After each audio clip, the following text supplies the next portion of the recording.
af, met raad en saam, met lyding en hoop, verdriet en saam staan jy staan. Jy is altyd daar.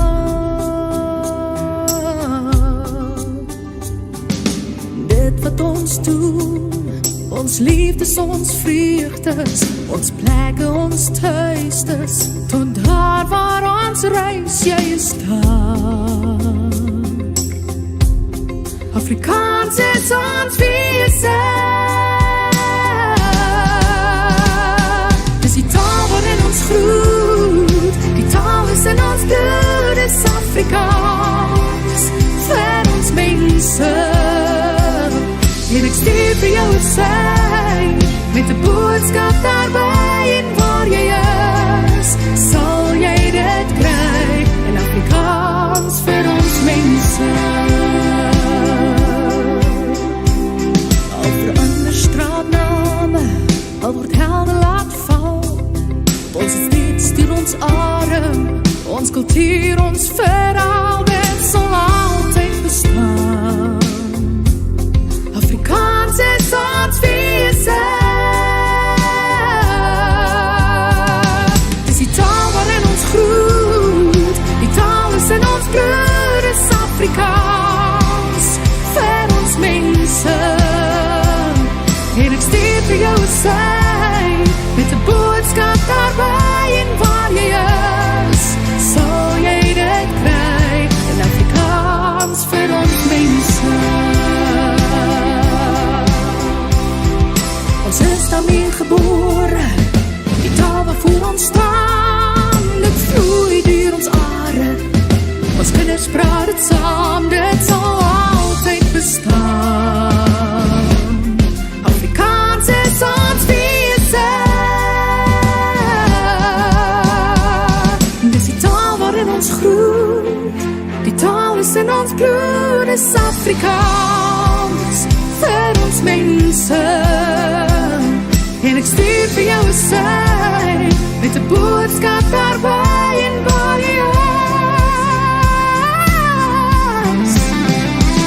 Dis die taal waarin ons groet, die taal is in ons bloed, is Afrikaans, vir ons mense. En ek stuur vir jou 'n sein, met 'n boodskap daarby, en waar jy is, sal jy dit kry, en Afrikaans vir ons mense. Afrikaans vir ons mense. Afrikaans vir my mense.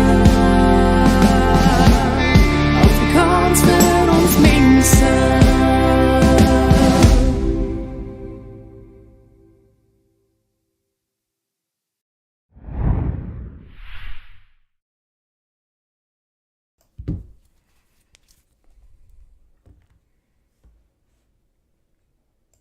Welcome back, folks. Chris here, coming to you once again from Central Pennsylvania. Everywhere around the world, welcome to everybody. Good to see you back here on Indaba Africa, the Chris Wyatt Africa channel. Well, folks, big day in South Africa. Yes, no, maybe not so much. The interim budget speech from South African Minister of Finance, Tito Mboweni, and really was a big nothing burger. Yep, nothing much coming out of that. And it's still too early to get the results of the Malawi elections. We'll see what will happen there over the coming days. But as of right now, there are no results coming in from Malawi talking about the election there. Ladies and gentlemen, welcome into Indaba Africa. This is Chris. Let me do a little housekeeping, say hello to everybody that I see on here. Sky Greg T, you were here before we even got started, as was Fons, Ashley, Yanni van der Vat. Good to see you all there. Futsarko came in there. Good evening to you. Linda Griese, good to see you again. Wesley, Lezan, Trian, Wesley Young. Defender Def. All right, is Tito going to turn it around? Absolutely not. Not going to happen, ladies and gentlemen. The reason that he can't turn it around is because the macroeconomic policies in South Africa are simply abysmal and are not conducive to economic activity or prosperity for that matter. So welcome on. Who we got here? Bill Hawsey. Hi, Bill. Have you been on before? I don't recognize that. There's Hendo. Good to see you, Hendo. By the way, Hendo, and to my other moderators, I did a post on my channel last night. I hope it was clear. I thanked you guys for the work you do as moderators on here, and also my apologies if people felt like they were constrained. So hopefully you read that post on the channel, thanking the moderators on the channel for the work they're doing. I went through comments earlier today, the ones that are held by moderators and or by YouTube for review. And oh my goodness, what a lot of nasty, nasty, nasty things that some trolls have to say, attacking me, attacking others. Anyway, so thank the moderators. I thank you so much. And thanks to YouTube for catching some of those things, which I haven't seen. I think some people have gotten a little frustrated by hearing some of those comments. And my apologies if some troll comes on here and attacks you for something you wrote that was rather just cogent or considerate. So I have no control over those folks. All we can do is slide them to the side and leave them for me to review. I'm a little bit behind in reviewing. All caught up as of this afternoon, though. Hey, Blake, good to see you there. Let's see. Bite Your Ankles. Hey, Bite Your Ankles is there. Just got off Big Daddy Liberty 2. I didn't know he was on. The three Amibros were on when I dropped off. I think they're still on. I don't know if they've dropped off yet. But there's Quentin. Hey, Quentin, I had Odin Moja on my channel earlier. We had an interesting discussion for those who tuned in for it. I really enjoyed it. I hope you guys did as well. Fascinating story. Interesting story there. Trolls here as well. Yeah, there's trolls here. Yeah. So speaking of trolls, if you look behind me, ladies and gentlemen, you will notice behind me on my shelf, there are a couple trolls. There's one up. Whoops. Going the wrong way. Going the wrong way. There's one up there. And then one a little bit lower. Anyway, those are two trolls. Here. And right there. Those are two trolls. Those are actually from Norway. From one of my trips to Norway, I picked those up because the Norwegians are fascinated by trolls. And anyway, so I figured since the trolls seem to be omnipresent on YouTube and all social media, that I'd just bring them in right here and they could join us in the studio. So I have two trolls behind me, and I had an interesting name suggestion earlier, and someone said I should name them Carol and Karen. Well, Carol would work, but I think they're both male. So really can't call one of them Karen, but Carol will work. So yeah, troll or droll. There's Vihan. Good to see you, Vihan. Well, folks, I guess we could talk a little bit about Tito Mboweni today and what he had to say. Let me see. I can sum it up and say that the budget's falling short of the initial projections. Not enough tax revenue, but it's all going to be okay because we're going to use a zero baseline budget and all going to be taken care of. And he also told us that South Africa's economy would contract by, I think, 7.6% or something like that, he said this year. Yeah, methinks he's on some kind of narcotic. 7.2%. To me, I suspect it'd be more like 45%. I'm embellishing, but South Africa's economy is going to fall off a cliff this year, ladies and gentlemen. It already has. Not to mention the dozens, hundreds, if not thousands of small and medium-sized enterprises that have gone belly up, unfortunately, thus far, is courtesy of the African National Congress's draconian lockdown measures, which put people out of business, particularly minority-owned businesses, which were denied assistance by the government in its racial policies, which have seemed to escape the world's attention. Human Rights Watch, Amnesty International, the United Nations Human Rights Commission, Washington, Paris, London, Tokyo, right over their heads. Anyway. I know I don't have a Starbucks today. I'm drinking a little iced tea because I was outside. It's kind of warm out there. Yeah, so South Africa's budget now will be in excess of 2 trillion rand for the first time ever. Never happened before. 2 trillion rand. That's a big number, ladies and gentlemen. A lot of zeros behind it. And why is that? Well, because the African National Congress is trying to resuscitate the economy, at least in the fashion they believe is going to work. Don't think most of us believe that. All right, so what else we got here? Oh, some kind of narcotic. Yeah, exactly. Yeah, well, Quentin, what I've been arguing all along and what I've been trying to tell people when it comes to expropriation without compensation, the issue clearly in South Africa is the existing clause in the Constitution, which is Section 25 of South Africa's 1997 Constitution, 96, in effect, 97. That Constitution already, that section already allows for expropriation with compensation. So they really can't take your pensions and your bank accounts and your savings right now because they'd have to give you the same money right back because they have to compensate you fairly. But of course, the goal here is an amendment to the Constitution to allow expropriation without compensation, which would mean they could simply take your pension funds and there's nothing you can do about it. It would be legal. But then apartheid was legal too. It wasn't morally right, but it was legal. So there's a distinction between right and legal. So that's an important thing to talk about. Right. Yeah, Tito wasted a lot of time. He sure did. Oh, yeah. Zuma and Cyril. Yeah, that was somebody's not. Did you say that earlier? Somebody got it. You got Zuma troll behind you. Yeah, it's actually pretty good. Zuma and Cyril. That is funny. Maybe that'll be it. Hey, Graham. Excuse me. Ashley. Who else we got here? Blake. Yeah. Big Daddy Liberty.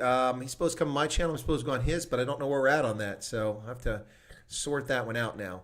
You know, it's interesting. I watch Big Daddy Liberty, and he's kind of like me. I think he makes coffee nervous, just like I do.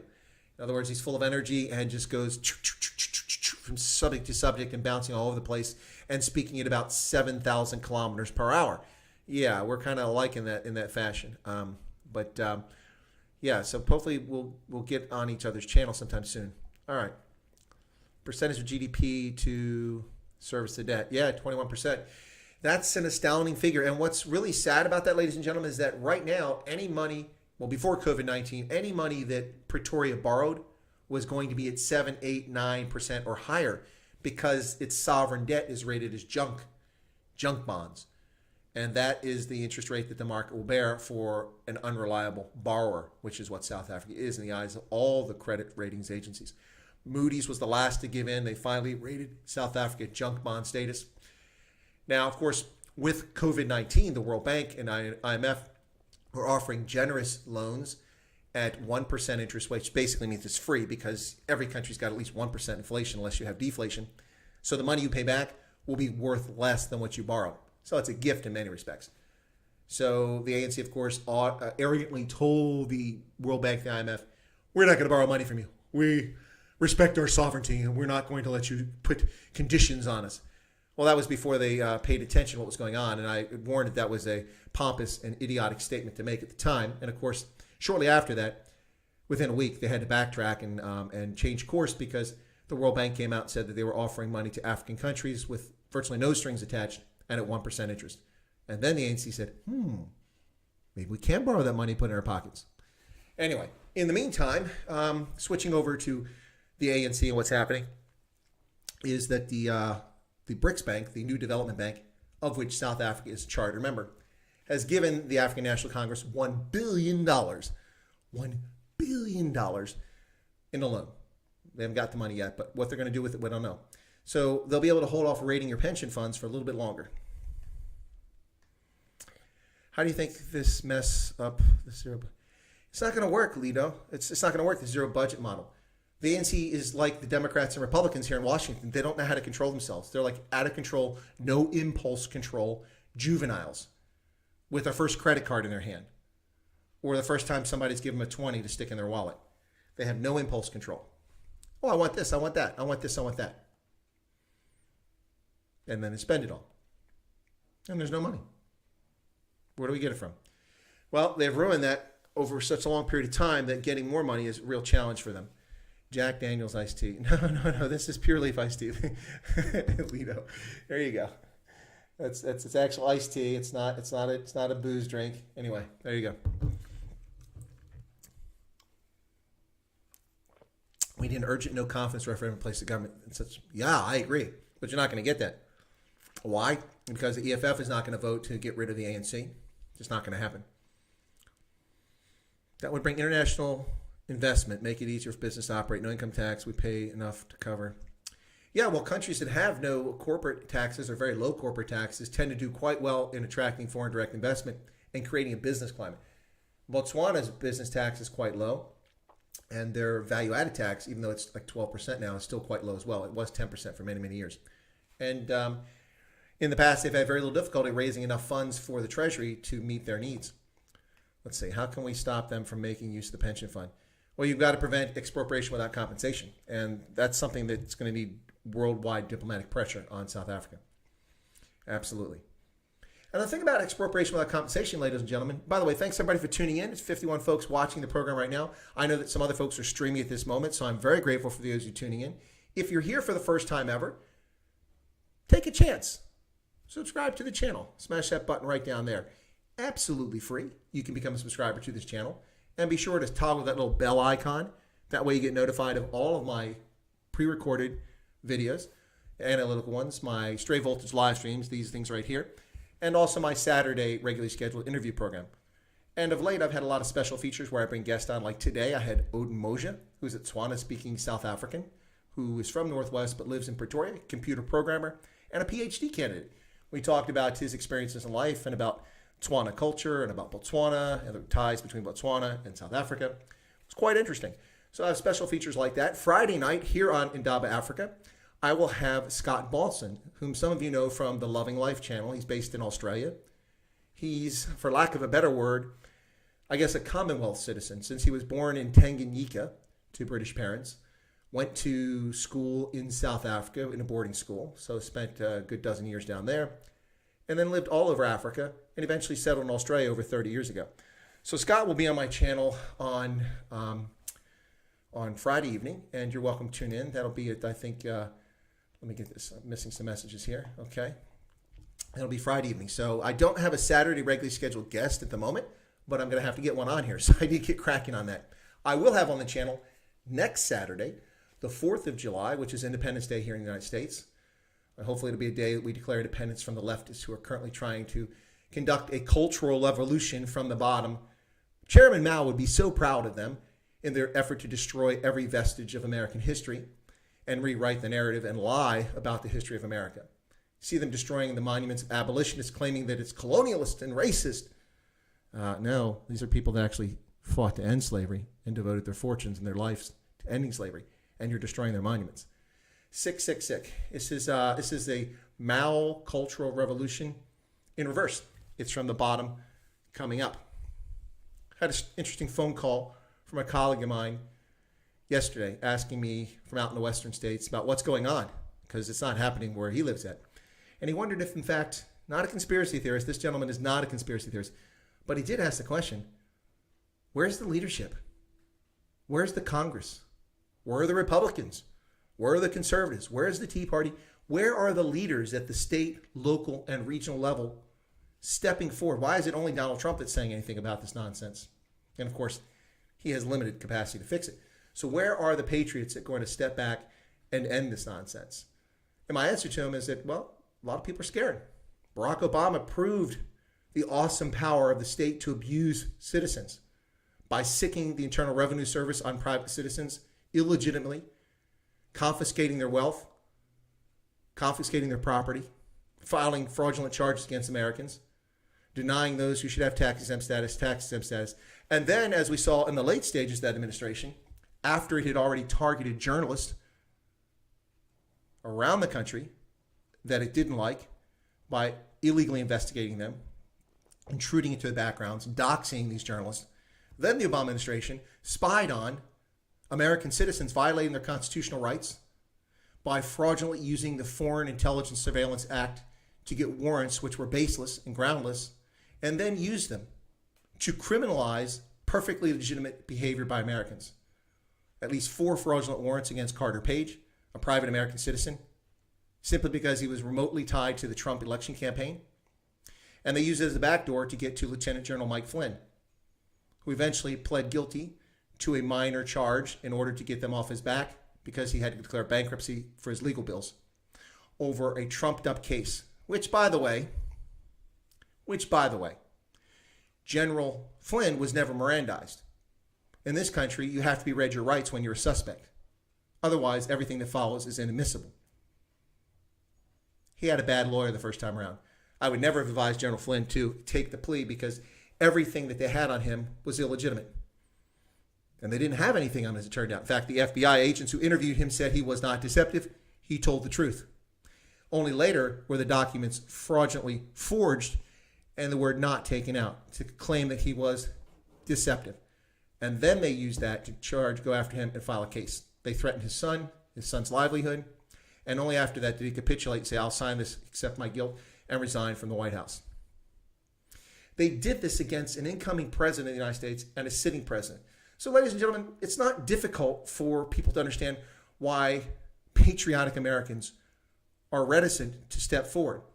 A couple reasons. Number one, the chaos that you see all around the world on television is not America. It's Seattle, it's Minneapolis, it's DC, it's Atlanta. But those are tiny little parts of America with tiny little parts of our population in places overwhelmingly run by Democrats and leftists. And they're allowing this to happen. But in the vast swaths of America, rural, peri-urban, and urban, this isn't happening. And so it's easy to understand why people haven't stepped forward. But at some point soon, someone must step forward.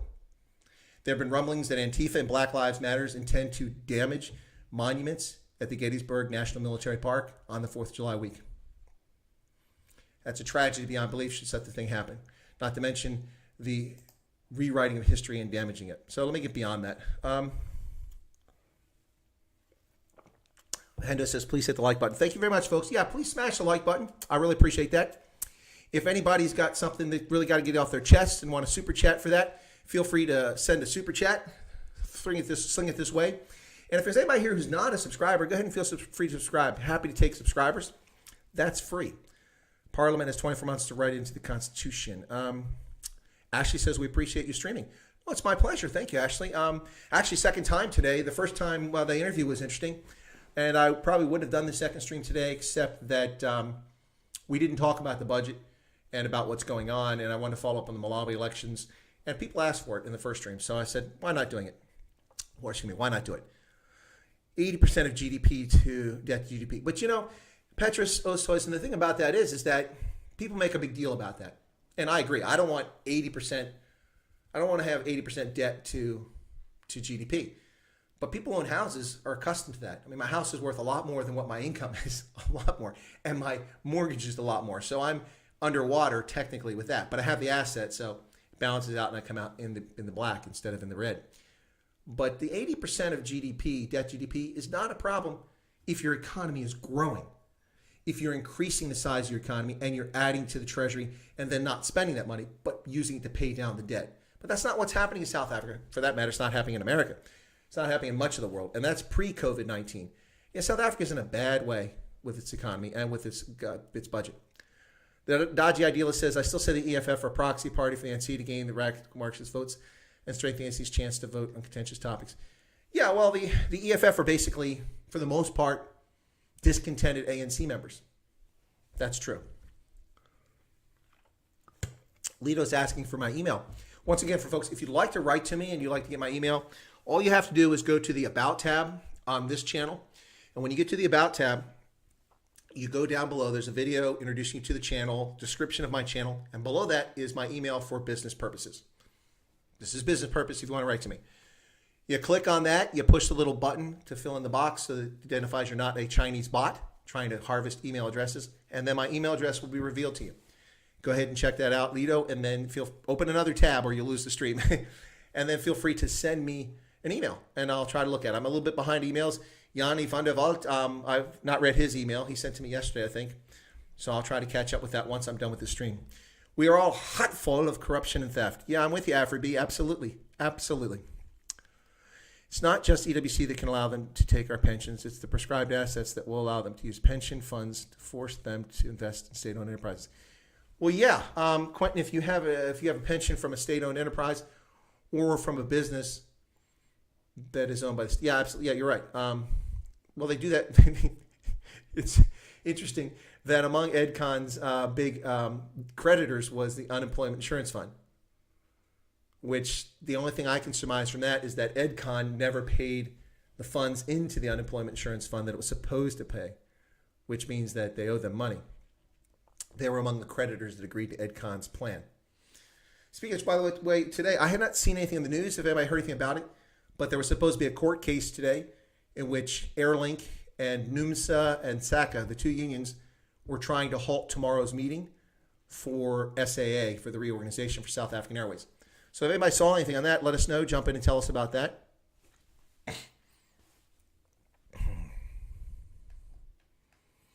Need to change from Democratic Republic to full democracy. Bite your ankles. Be careful what you wish for. Now, I'm not going to read from Dinesh D'Souza's book today. I'll do that again tomorrow, most likely. But be careful. You don't want a democracy. You don't want a true democracy. First off, no country in the world has a true democracy. A representative republic with serious checks and balances is the key. We have serious checks and balances to prevent the amassing of power by any one part of government. Yet we see it happening, despite incredibly strict and severe constraints on each branch of the government and on the size of the federal government, it has grown like a leviathan, like a beast beyond control. So be careful. Colonialism, slavery, Black Lives Matter, etc., all bully words for the communists. Yep. Yep. What happened on Scott's channel? He's taking... Somebody said he canceled the show. I think they were joking. Thank you for the flags there, Quentin. Cool. USA flags. That's one of the, by the way, that's one of the custom icons. Not that's particularly unique, but a custom icon for members of the channel. We got 45 people who become members of Chris White Africa. Thank you all for becoming members. And anyone here who's a subscriber, thank you for being a subscriber.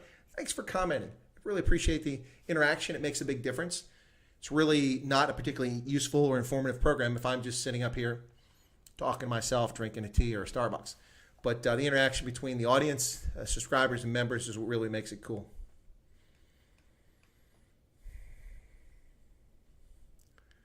Flabbergasted. Well, if you don't know flabbergasted, do you know gobsmacked? I like gobsmacked. That's one of my favorite words.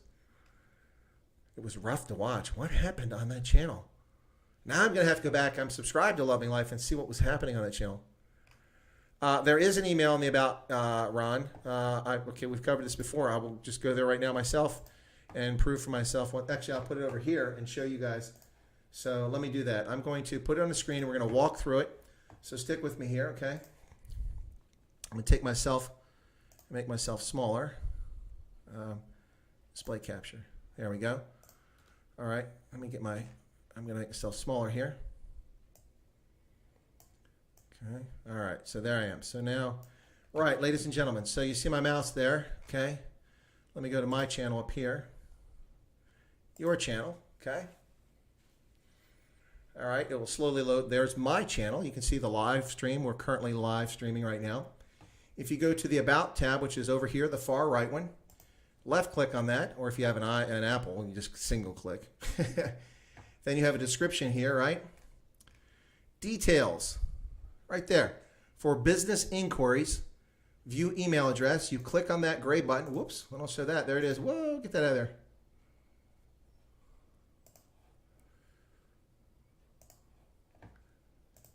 That page is taking forever to reload.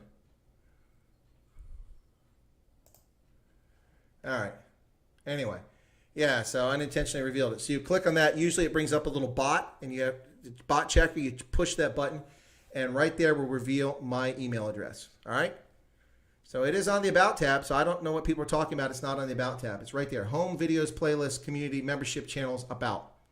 There you go. Look at that. Joined October 14th, 2006. Yep, but I didn't really start using this channel beyond one video until just recently. Well, it looks like the three Amiibros are still on. Anyway, so ladies and gentlemen, that's where you find the email address. No kidding. No nonsense. So here we go. Since we got that open, let's go ahead and talk about this. Yeah, so there you go. Malawi. Vote count is underway. Let me get back to see what I missed over here.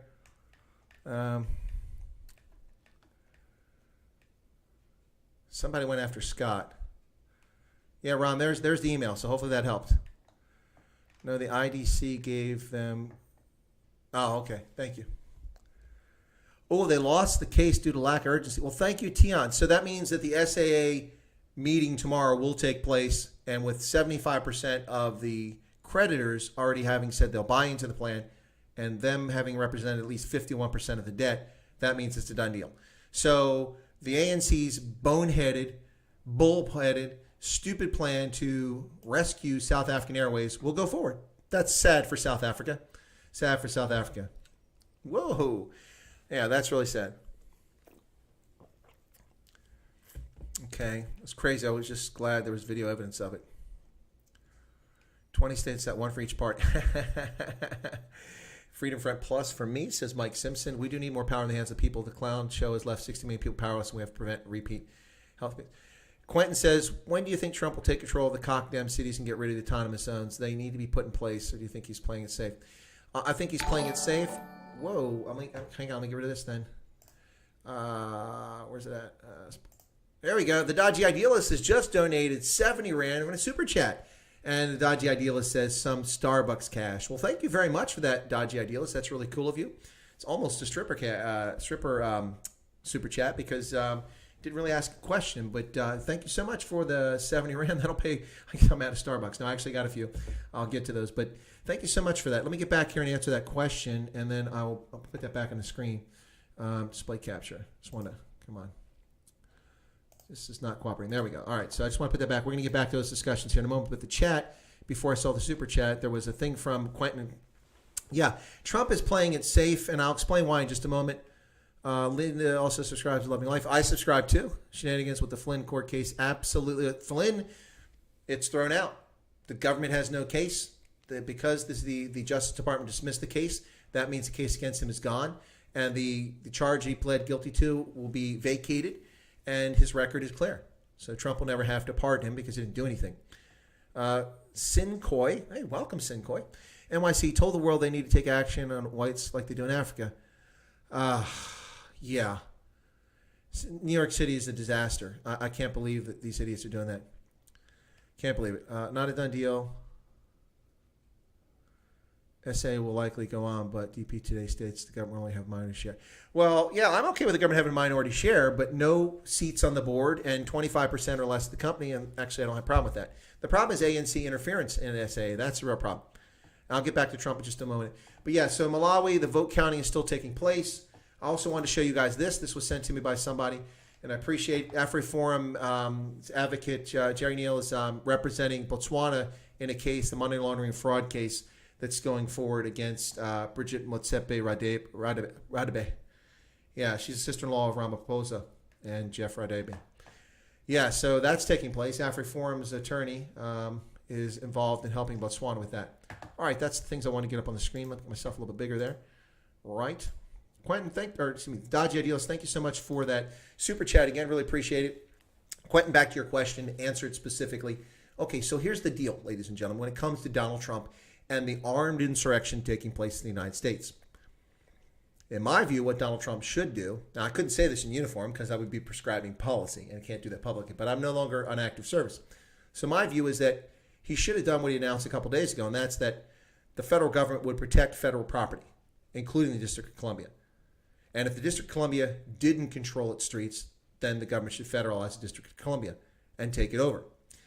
Short of that, national monuments, the National Mall, Congress, the White House, Senate building, the Eisenhower office building, all these locations are places where federal law enforcement should be at protecting them. And if it's insufficient, then you use active duty federal troops to protect active duty property, federal property. We take an oath in uniform to support and defend the Constitution of the United States against all enemies, domestic and foreign. And an insurrection, an armed insurrection in this country, that's an enemy of the state. No, this is not a Will Smith movie with Gene Hackman, but an enemy of the state. Absolutely true. So that's what Donald Trump should do, protect federal property. Now, in places like Seattle and Portland and all this other nonsense that's going on, he has rather limited things at his disposal. But if he were to invoke the Insurrection Act and use the federal army, which is certainly within his purview and is certainly his right to do as commander-in-chief, to protect America and American property and citizens, he could do that. But that's what they want. That's what the left is dying for. They're egging him on. They're in collusion with mayors and governors like Jay Inslee in an attempt to get Donald Trump to overreact. So then they can say, aha, we told you, tyrant, totalitarian, evil dictator. This is what you get from a racist, right-wing, homophobe pig like Donald Trump. That's what they'll say. That's what they want. And so Donald Trump is not giving them what they want. Remember, we were going to be at war with North Korea. Do you all remember that?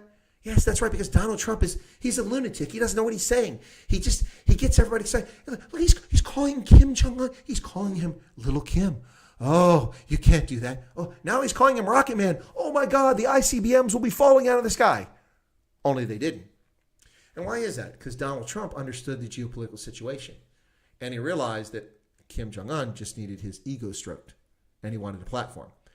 And so, like the clever businessman that he is, Donald Trump got his ego all riled up, his and Kim Jong-un's, and gave the guy what he wanted, a meeting. And suddenly, North Korea no longer is launching ICBMs over the airspace of Japan, which, by the way, is an act of war, and they did it several times. At any time, Japan was perfectly within its rights in the Westphalian system of states to have attacked North Korea.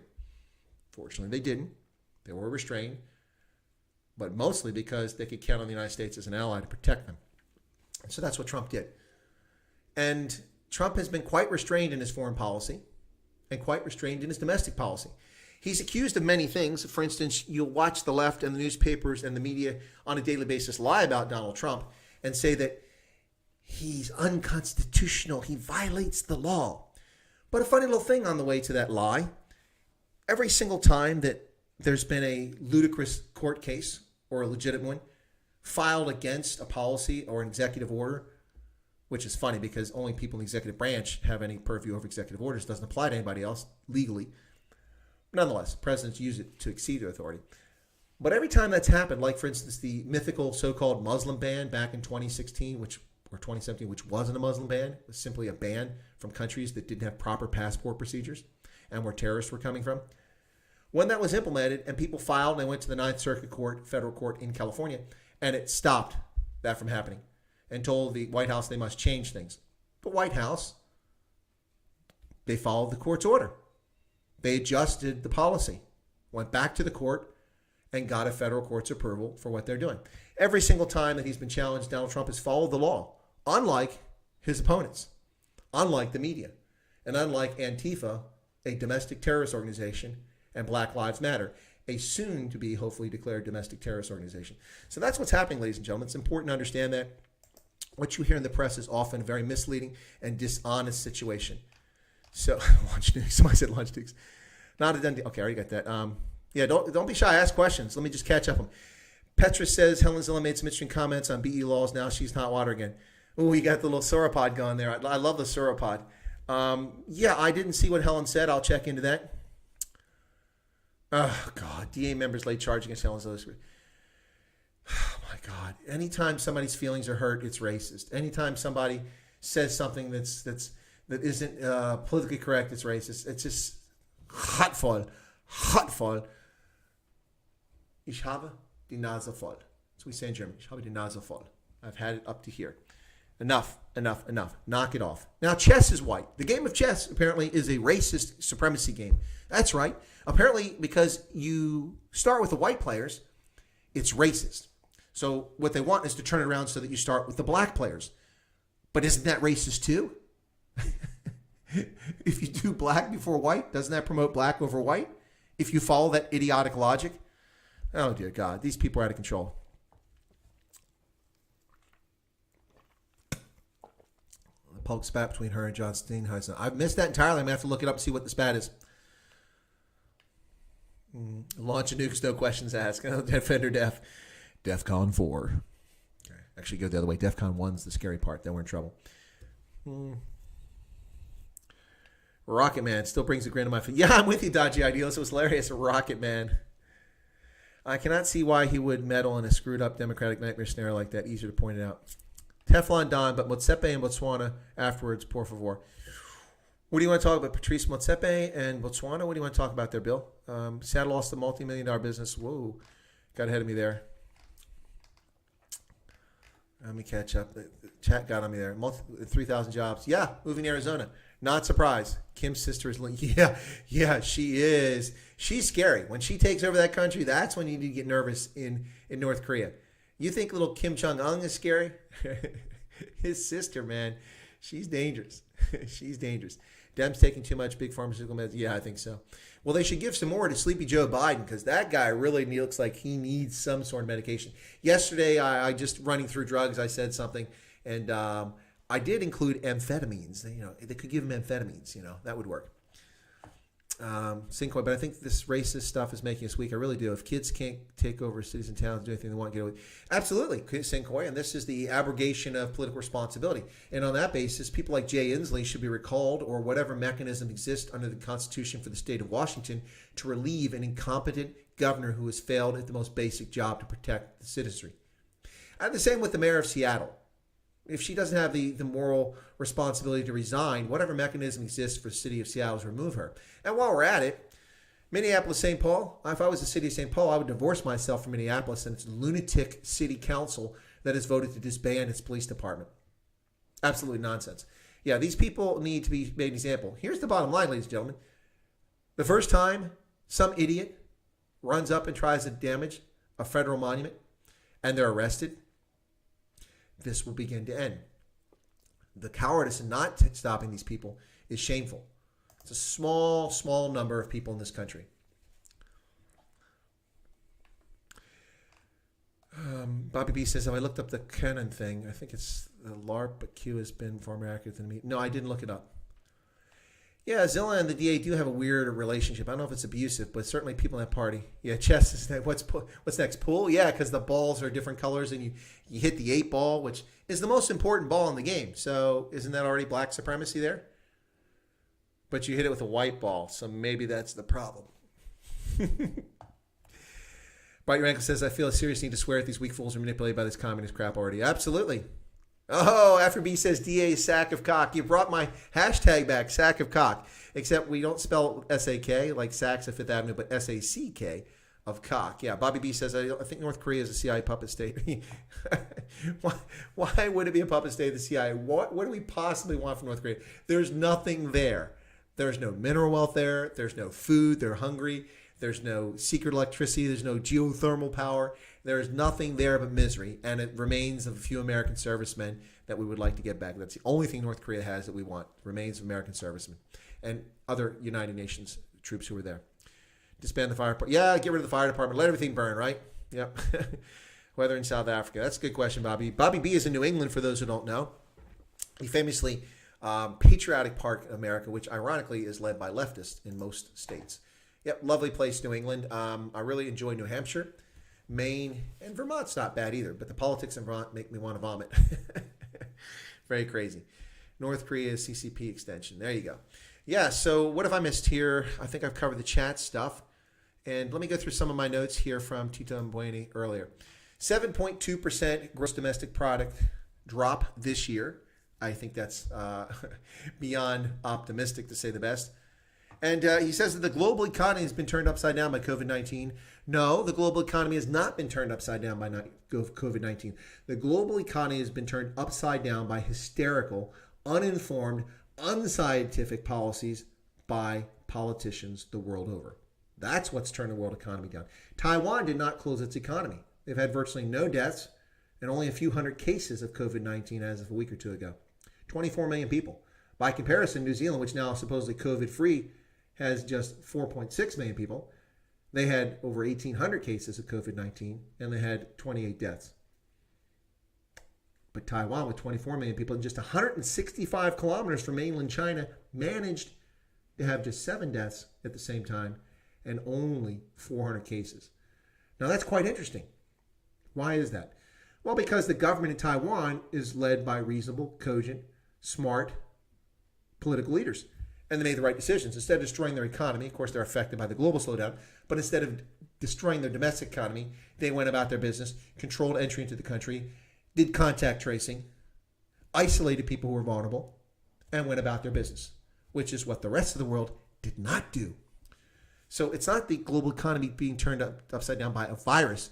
It's being turned upside down by idiots the world over who have destroyed livelihoods, and left people hungry and malnourished, and eviscerated social cohesion around the globe. $2 trillion is the budget. Now it's being adjusted upwards.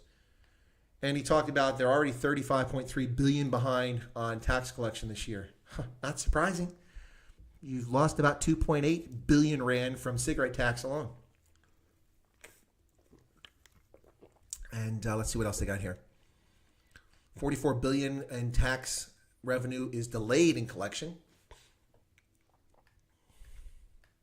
4.7 million unemployed getting payouts from the unemployment insurance fund. That's scary.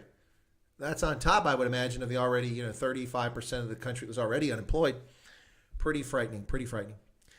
Yep, and then he did a breakdown of the national, the provincial, and local government. And he said local government's the most important part of this fight against COVID-19.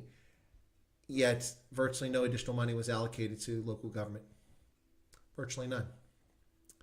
Talked about a business restart option. No idea what he's talking about, but they did lift the restriction on companies applying for money that had more than 300 million in turnover or revenue. They can now apply for relief. Doesn't really matter. The relief funds are gone. They've been exhausted.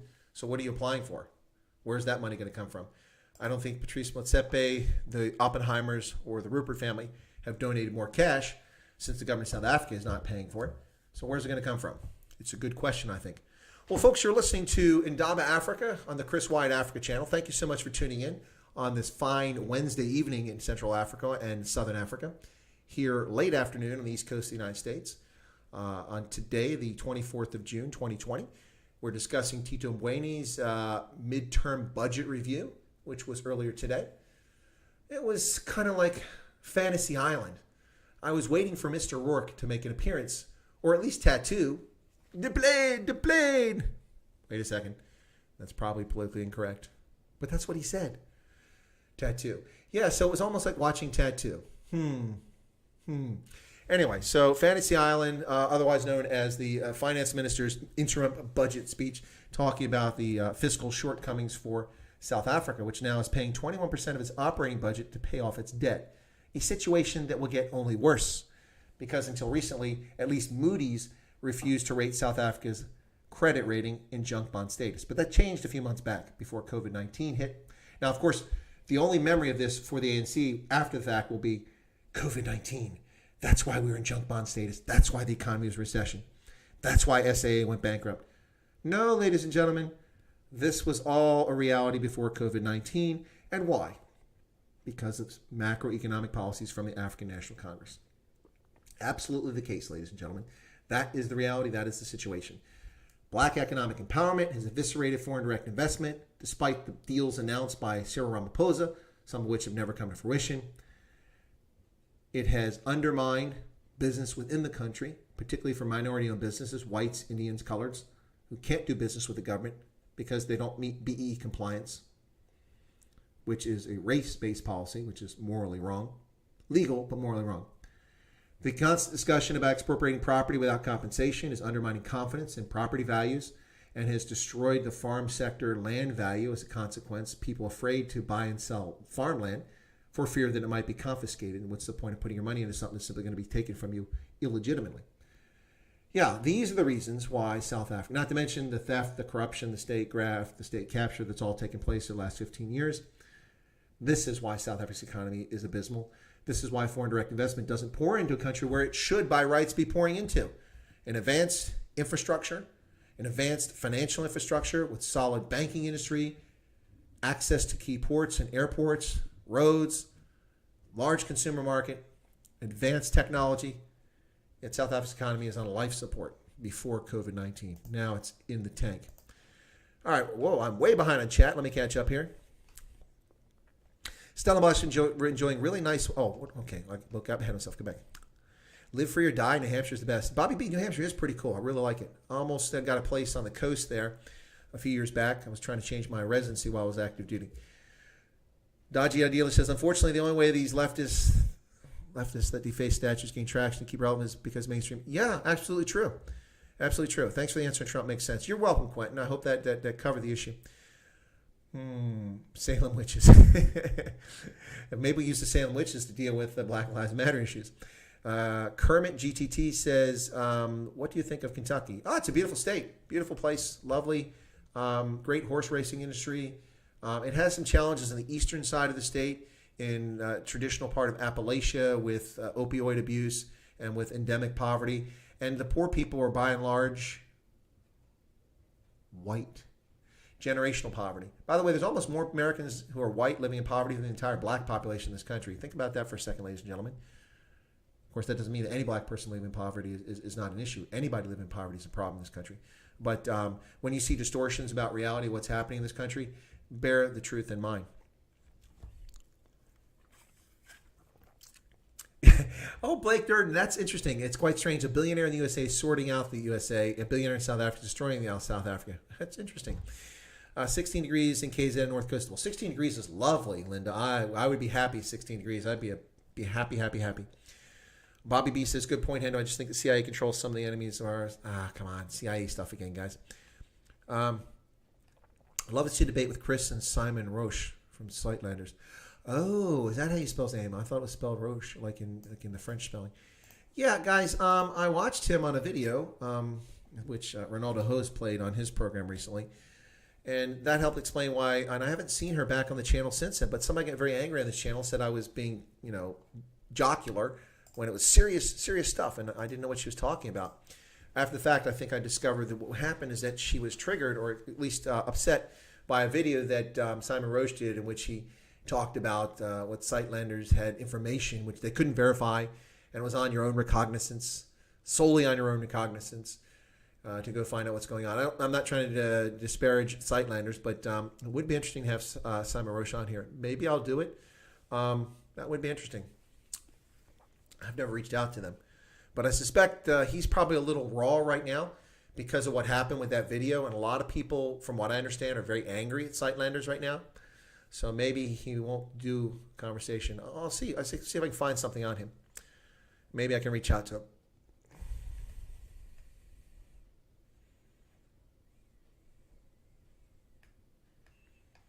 Oh, yeah. Yeah, that was way out of left field. Where'd that come from? Yeah, okay, so sorry, guys. Somebody was, I didn't see what the comment was. Handy Dutchman says that Tito's religious interjection also seemed desperately. Oh, dear God. So Tito Mboweni starts quoting the Bible. I was like, oh, no. There's a lot of Bobby B's, yeah. We need no scrap B in favor of work. Paulie, hey, Paulie, where you been, man? You been hiding somewhere? Tax measures of 40 billion rand over the next 4 years will also be required. Yeah, but he didn't mention any new taxes, which was interesting. I was expecting to hear that. Bobby B says, Tommy Robinson, he was painted as a fascist for a long time, been mistreated real bad. Yeah, well, along that line, Katie Hopkins is being treated as a fascist, and she's being treated as a fascist by a fascist at Twitter, who canceled her account for her using a quote from Blackadder. Yeah, it shows you how informed the woke crowd is. A quote from Blackadder. After she was attacked, she responded in a cheeky fashion, and that is what got her a lifetime ban. But then bear in mind, ladies and gentlemen, this is the same organization that blocked a tweet from the President of the United States when he said that if you attack federal property, you will be dealt with according to the law. And they said that was a dangerous statement. It's not a dangerous statement. He's simply telling people that the law will be enforced, and there is a consequence to your unlawful behavior. But apparently, Twitter supports unlawful behavior because they censored Donald Trump's tweet. Now, you can find that tweet, and they leave a little message about how it's dangerous speech, but you can't comment on it. Yeah, so they're quickly becoming irrelevant. Anyone who's interested, I recommend that you try Parler. I tried it when it first came out. It was crap because the software was dodgy. Apparently, they fixed it. I haven't gone back to it, but I will do that myself. Maybe tonight I'll download Parler once again. But Parler is one up. Oh, there's another one I should tell you guys about, too. Let me see if I can find it here very quickly in case you don't know about this. This is a news site.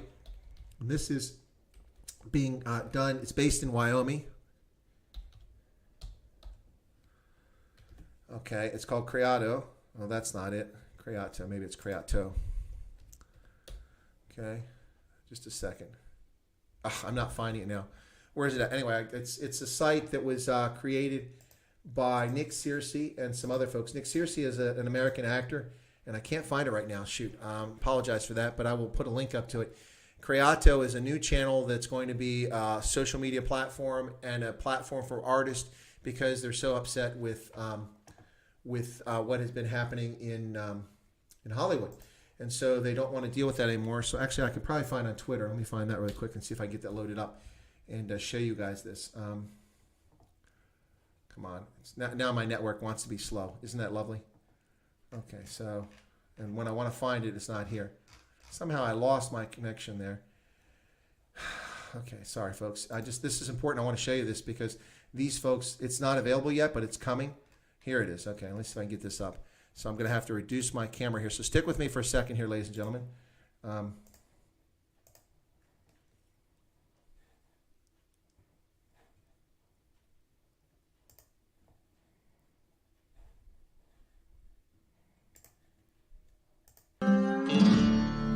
The gatekeepers have lost control. The Hollywood border is now wide open, and it's time for an invasion. An invasion of free-thinking people who want to see stories that tell what's good about America, stories that transcend politics instead of being distorted by them. You know, whenever I come up here to the high desert, I can just imagine what life must have been like back in the old days. Back in the days of the Wild Wild West. Or even back in the days of classic Hollywood. A lot of those old westerns that we love, the John Wayne movies, they were all shot right around here. But you know, now it's about to be the Wild Wild West again, because Hollywood has destroyed itself by continually insulting its audience, Fuck Trump. and by excluding filmmakers that disagree with their politics. Andrew Breitbart famously said that politics is downstream of culture. Why didn't we invest 20 years ago in a movie studio in Hollywood? Why didn't we invest in creating television shows? Why didn't we create institutions that would reflect and affirm that which is good about America? And the answer is that up till now, conservatives have not respected the power of storytelling and have not recognized the impact that it's had on our culture. It is long past time for conservatives to get into this game before another generation gets poisoned. And the way we get into the game is not just with content, but with a platform that will deliver the content to the audience that is hungry for entertainment, that does not insult their faith or their country. And that's where Creado comes in. You know, Hollywood destroyed itself through its narcissism and with its looking down on the little people in its audience. I'm sorry, I'm so sorry.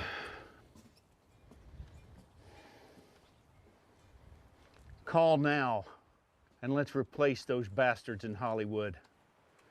For God's sakes!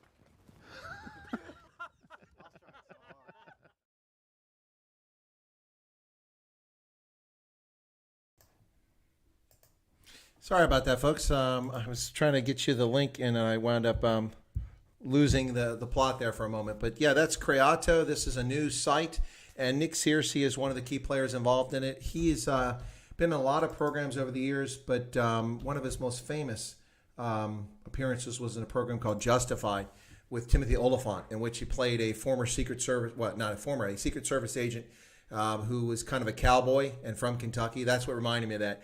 So that's the link. You know, you go from 6 degrees of separation. I went from answering the question about Kentucky to thinking about that program, Justified, Timothy Oliphant and Nick Searcy, to Creado. And so this looks to be a new social platform. It hasn't started yet. You can check it out, do a search on it online. But I will put the link in after the fact because I didn't think about putting it because we weren't going to discuss that. But anyway, so yeah. There will be other options out there. These leftists are going to rue the day that they decided to use their platform to imprison the world and destroy free speech. And the reason they've had a good example on doing this is that they've been watching how Google has interacted with the Chinese government, how other tech companies have interacted, how they've blocked searches in China because the Chinese have demanded that they do it, and they did it because they want access to that market. And now the Chinese are actually actively using their access to markets and to apps and to companies to block free speech in countries that have guaranteed free speech like the United States. Yep, absolutely true. So yeah, so that's Nick Searcy. He's a pretty cool actor, really talented guy. Anyway, so yeah, check it out. Let me see what else. Catch up here. Thanks. We will spread that far and wide. There's Hollywood actors who refuse to bend. Yeah, James Woods is another one. James Woods, a fantastic actor. Kelsey Grammer's another one who's a conservative, which most people don't realize. Pretty interesting. You know you are woke when you can always find a group or person to blame for your problems. Absolutely true, Defender Def. I agree with that. Clippity clop. Yeah, that's pretty funny. Hollywood's lost and racist. Yes, Hollywood is very racist, Sincoy. Absolutely. But that nonsense is spreading the world over. Chess is racist. Can you believe that nonsense? Absolute nonsense.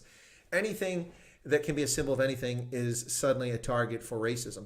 And the problem is that these are from people who've never experienced actual racism. Maybe they've been the victim of some bigotry somewhere along the way, or maybe they've been the person with the bigotry. They don't know what true racism is. They've never suffered under it. There are plenty of people in this world who have suffered true racism. Absolutely. People of all races who've been subjected to racism. This woke culture is caustic for civil discourse. And it's ironic because for decades we've been told about diversity, the value of diversity. Now we're being told that diversity doesn't matter. That's not what they're saying, but in practice that's what they are saying. So when you see someone spray paint F white people on a university sign, what exactly does that mean? How inclusive is that? How diverse is that? Instead of celebrating our differences and recognizing them and respecting them, we have a bunch of half-wit twits, uninformed, ill-educated, and full of hatred in their hearts, destroying cultural icons, monuments, institutions, and the social fabric of this country and South Africa. And the parallels are what's the word I'm looking for? They're unmistakable. They're absolutely unmistakable. That's what's going on. It's hate speech. Yep, Eskimos' lives matter. Well, not Eskimo pies. That's going away. California is migrating to Texas. Unfortunately, a lot of those idiots are bringing their stupid ideas with them. Yeah, he has a great accent, Christo. Nick Searcy's a really talented actor. You guys should look it up. The show, as I said, is called Justified. It might be on, I don't know, on Netflix or something like that now, Justified with Timothy Oliphant. And you guys should be able to spell Oliphant. That's Dutch for elephant. But I'll put it in here anyway. Timothy Oliphant, Justified. The way academia worldwide is leftist or woke, so to speak, at the Army War College, was that a right approach or a center? Paulie, that's actually a good question. Thank you so much for asking that question. So here's the thing. People assume that those who work at the Army War College are going to be all right-wing, defense supporters and all this stuff. But here's the irony. About a third of the faculty at the Army War College. Hey, Brett. Welcome, Brett. Good to see you there. Bugger off Eskimo pies, cancel culture. Yeah, they're trying to cancel Eskimo pies. Okay, back to the War College question that Paulie asked. Okay, so here's the deal, Paulie. The War College, about a third of the faculty are actually civilians. We're talking about tenured, so not tenured here in a sense, that there's a few tenured, but those who are have been full professors or associate professors at other institutions of higher learning. Because remember, the Army War College is a degree-granting institution. We grant, I'm not there anymore, but the War College grants a master's in strategic studies. It's an accredited institution, recognized degree around the world. So they have academic professors who teach there. And I had civilian colleagues, about 1/3, 25% to 1/3 of the workforce. Now, in my department, it was larger because I was in the Department of National Security and Strategy, which included more civilians than, say, those who did war plans and such, because you don't really have civilians there, or leadership, you only have a few civilians. And those civilians are former military. But we actually had civilians who had never been military. And what's interesting about the Army War College is that not only are a significant percentage of those folks actually left of center, and a few very far left of center at the Army War College, teaching our military and foreign militaries, but you might be surprised to find out the number of serving colonels who are left-leaning or outright leftist in uniform. Now, that one shocks me, but I've seen it throughout my career. I've always disputed this notion that the military officer corps is full of a bunch of right-wing people. It's simply not. Not at all. There are people far to the right of me who serve in uniform, not at dangerous level, but to the right of me as officers. But there are people very far to the left of me who are leftists, out-and-out leftists. And when Trump became president, of course, this was during my time at the War College, and it's quite astounding to hear some of the things coming out of the mouths of some of the people who taught military students at the Army War College about President Trump. Absolutely astounding. Now, I won't share that because these are things shared in private, but my point is that people are very comfortable saying the most disgusting and vile and dishonest things. People with PhDs who should be capable of reasonable, cogent conversation, not regent, reasonable, cogent conversation. I was a bit surprised at some of my colleagues and some of the things they said. But by the same token, I'm sure they were probably surprised at my middle-of-the-road approach to things. And, of course, anytime you defended something that was factual, because Trump was constantly under attack, it almost appeared as if you were a Trump supporter or defending Trump. And that's just the reality. So, yeah, Paulie, that's actually an interesting situation. I was a bit surprised to find that many people that were left-leaning teaching at the War College. It was kind of surprising. As a student, I didn't really notice it. It didn't really affect me. But as a faculty member, I certainly saw it. So the infection of our institutions of higher learning by the political left is not limited to civilian universities. It also happens in military institutions. Yeah, you might be surprised by that. Brett Sessions, you are not a member yet. Oh, Lone Wolf, you're calling out Brett.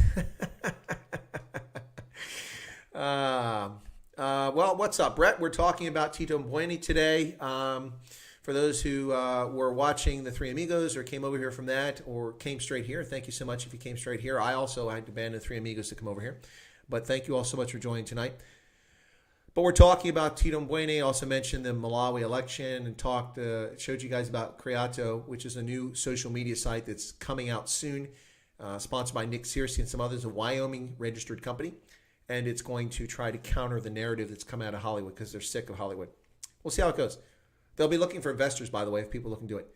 Lone Wolf says, American Indian lives matter. I can understand, but BLM is just riding some wave. Yeah. Here's the thought. Let BLM and leftists carry on because it's driving normal people to the right. Well, actually, Bruce Bastards, it is, but we can't let them continue to destroy, billions of dollars worth of property. That's not acceptable.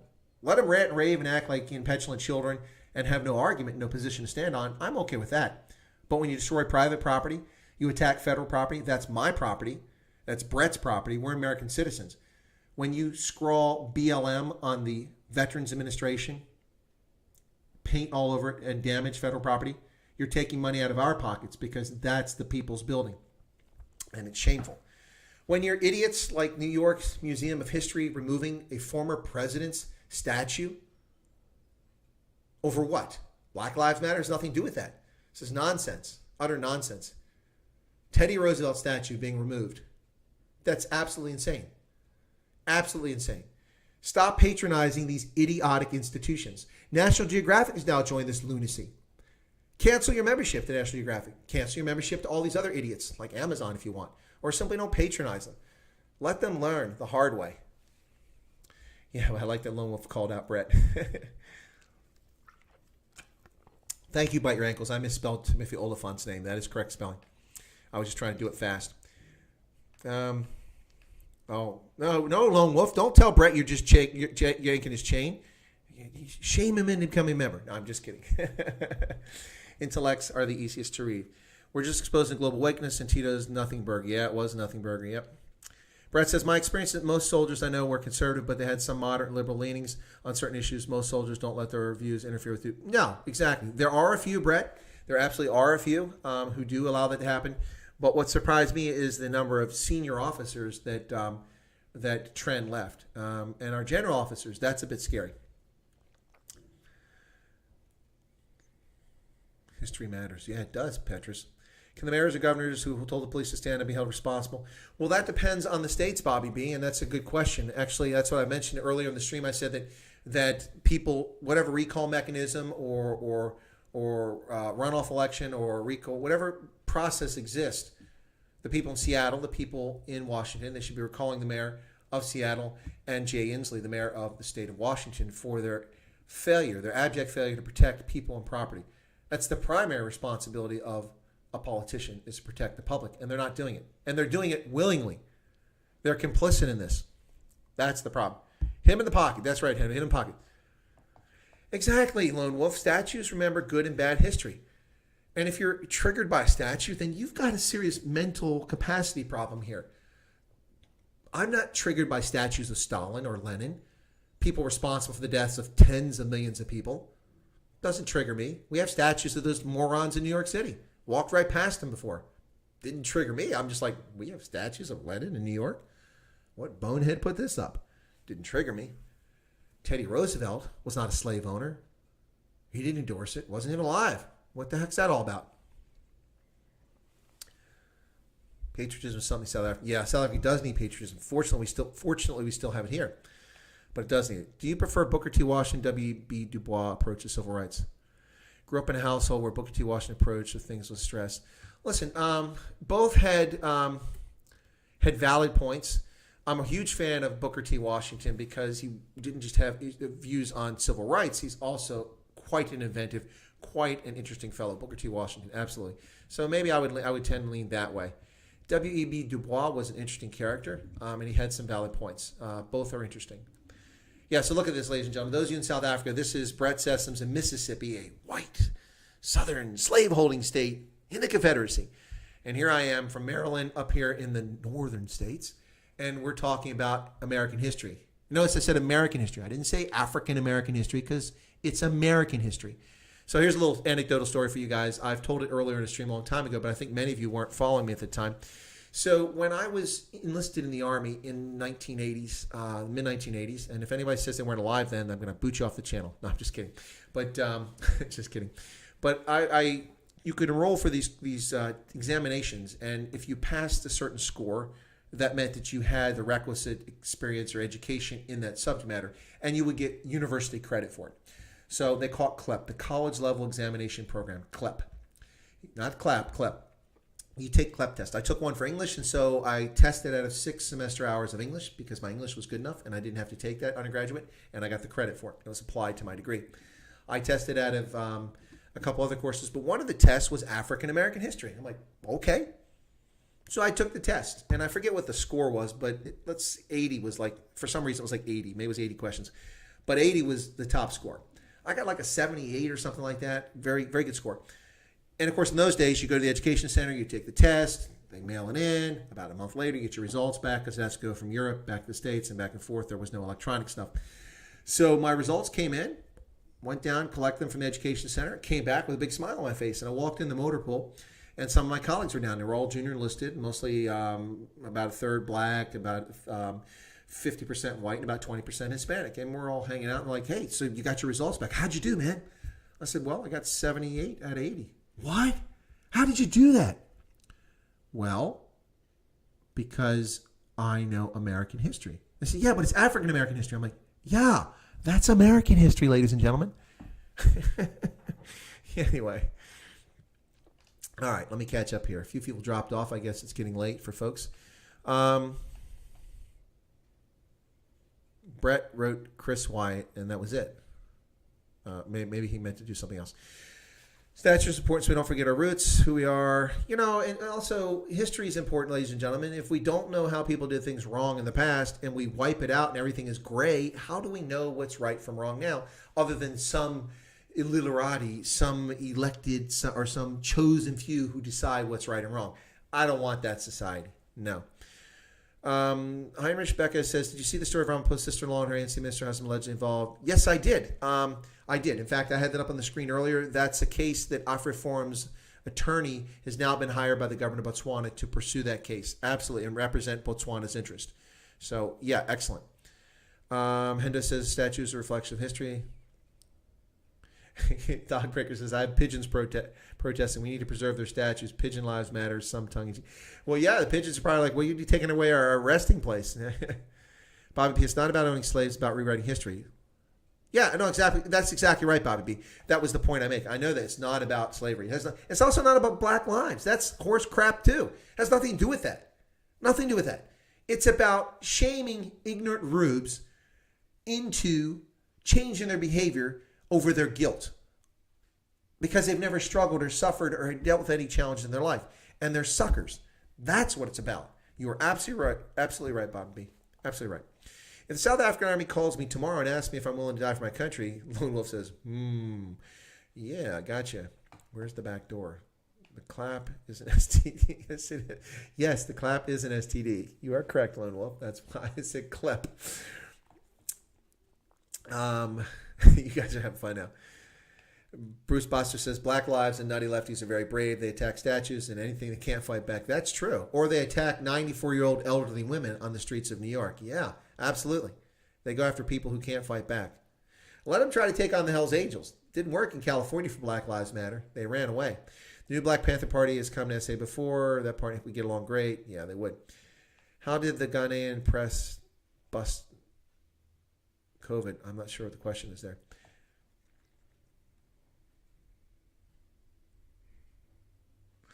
I have not seen that video, Bite Your Ankles, to some Jesus guy. This is blacks when they say not brought in with slave ships. Yeah. And Maureen Jenkins, well, hello. Good to see you there. Welcome. And this says you're very late. Yeah, you're a little tardy, but that's okay. You're welcome to watch and stick with us and get your questions in really quickly. And if you feel it might get lost, feel free to throw a super chat in there and it'll pop up and I'll make sure I talk about your point. But yeah, so you are a bit late, but that's okay, Anne-Marie. You were probably busy doing something else. And that's perfectly fine. And also, people are welcome to go back and rewatch the stream from the beginning or skip ahead and watch the parts that interest you. All right, so Brett says, however, I wish more people knew that the new Black Panther Party and its original Black Panther Party are completely different. The original Black Panthers were communists, but not anti-white. Yeah, but they're also very dangerous. Now, the one today is very anti-white. It's a racist party. Absolutely. Kind of like a few other folks. Anyway.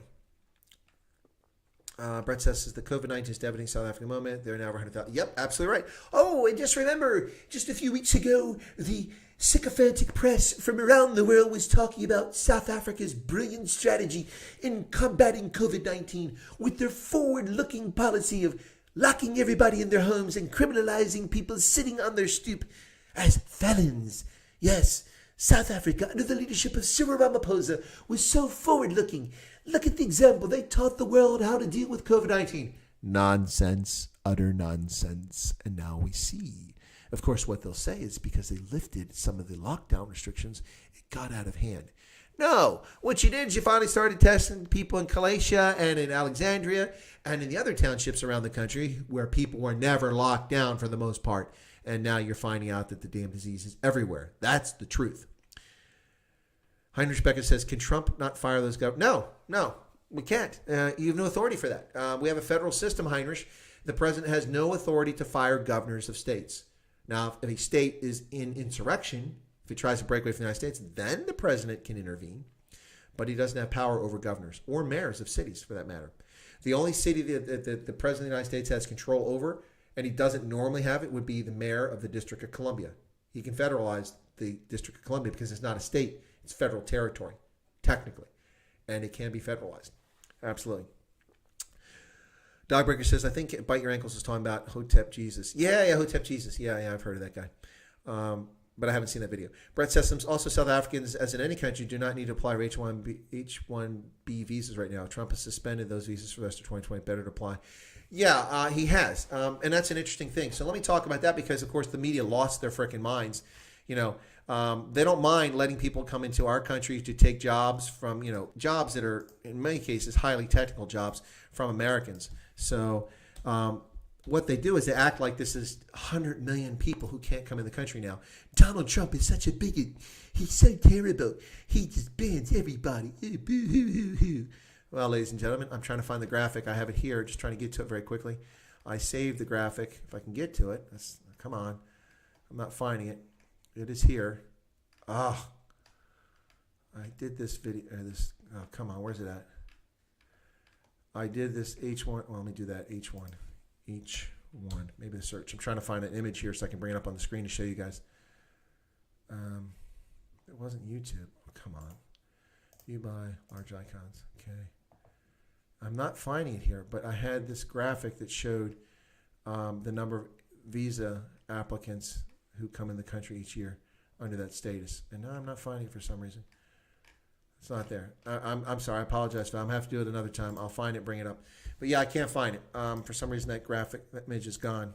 I don't know why. Sometimes that happens. Very frustrating when that happens. But that should have been a download, and I don't know why I can't find that video.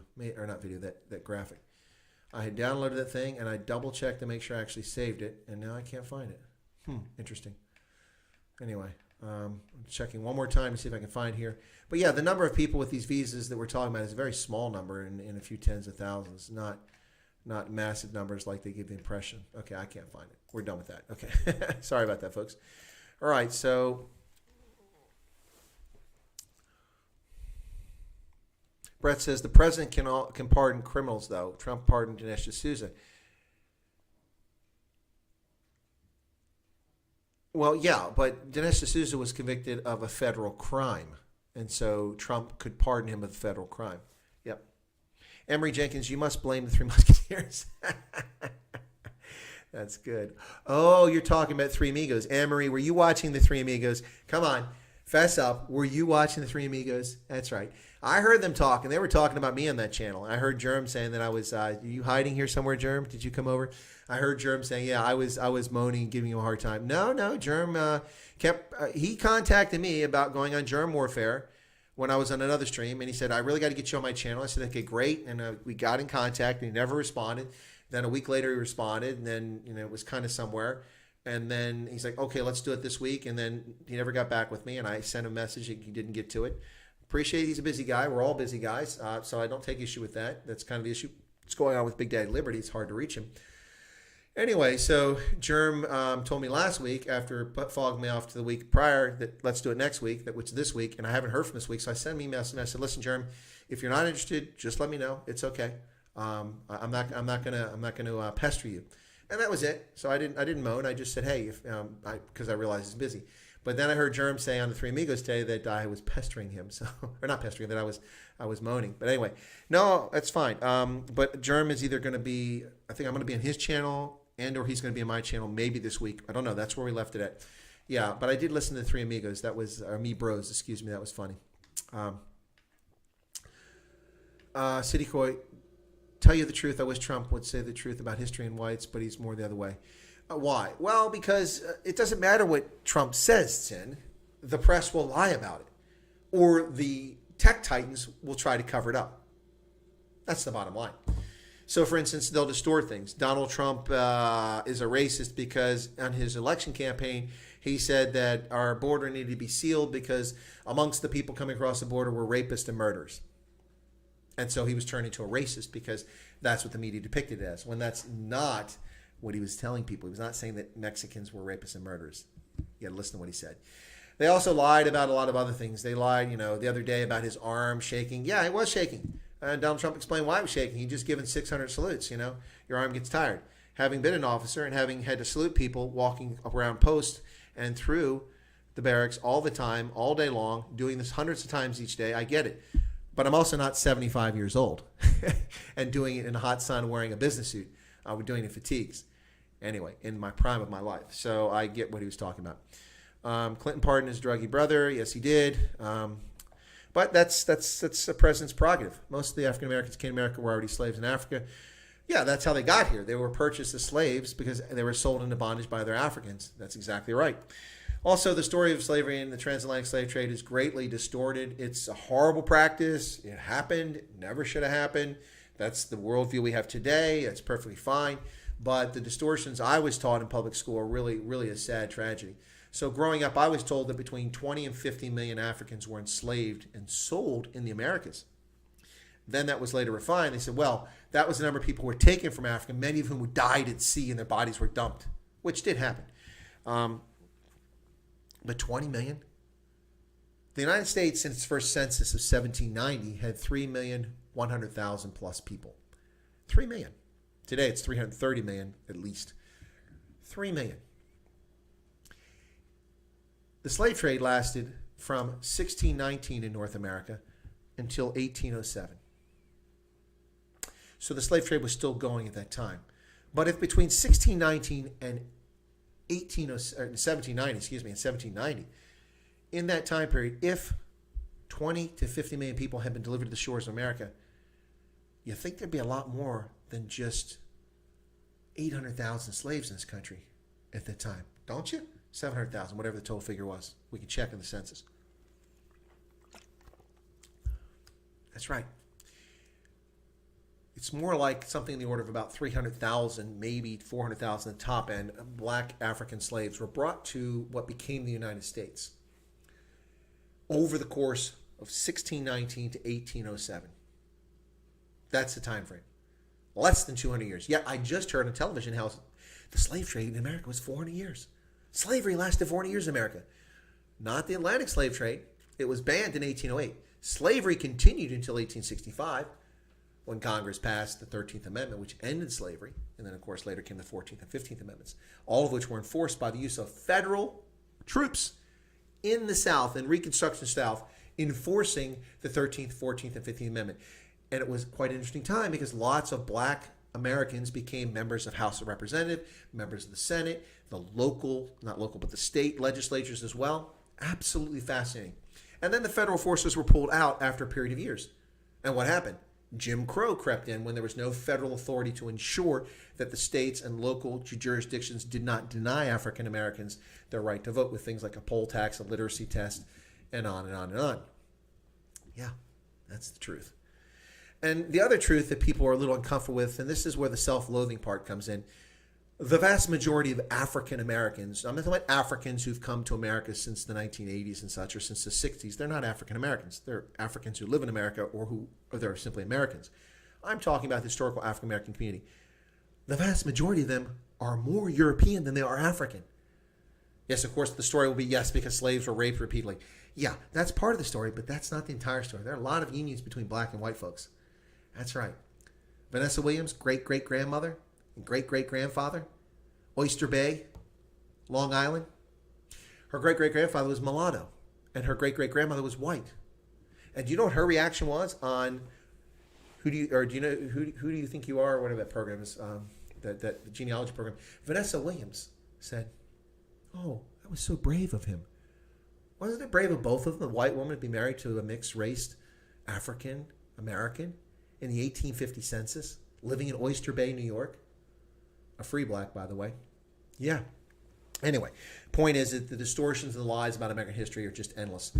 And Dinesh D'Souza does a brilliant job of bringing this all into clear view in his latest book, The United States of Socialism, which I've read from two of my most recent streams, the Stray Voltage streams, and I will read from this again on the next one, but not today. Anyway, so we'll talk more about that issue and how the framers set this country in motion to ensure that eventually the ideals that they put forth, that all men are created equal. And yes, that means women too, but all men are created equal, endowed by the Creator with certain inalienable rights, that all men would eventually get those rights. That was the plan. And eventually that did come true.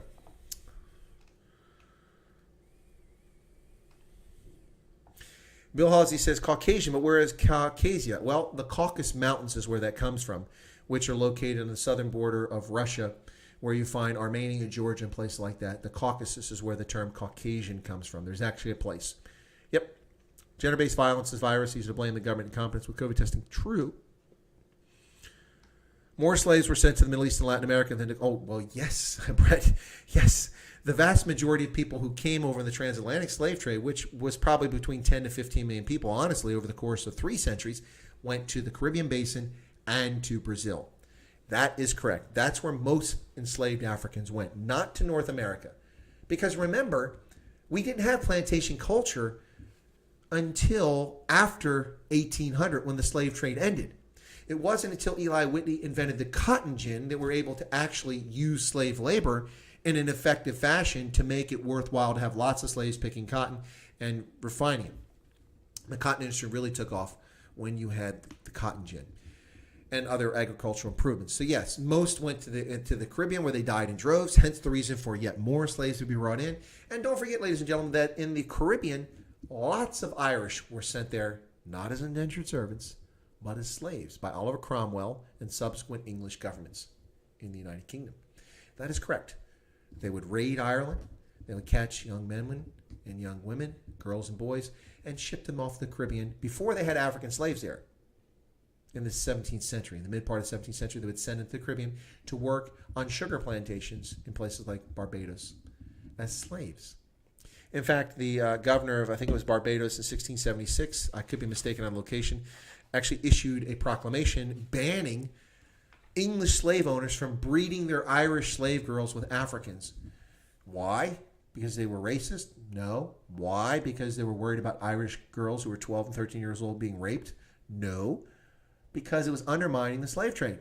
And the slave traders were paying off the governor, and they didn't like that. So they did not want Africans mixing with Irish slave girls and reproducing naturally. They wanted the slave trade to continue so they could bring in new slaves and make money off new slaves.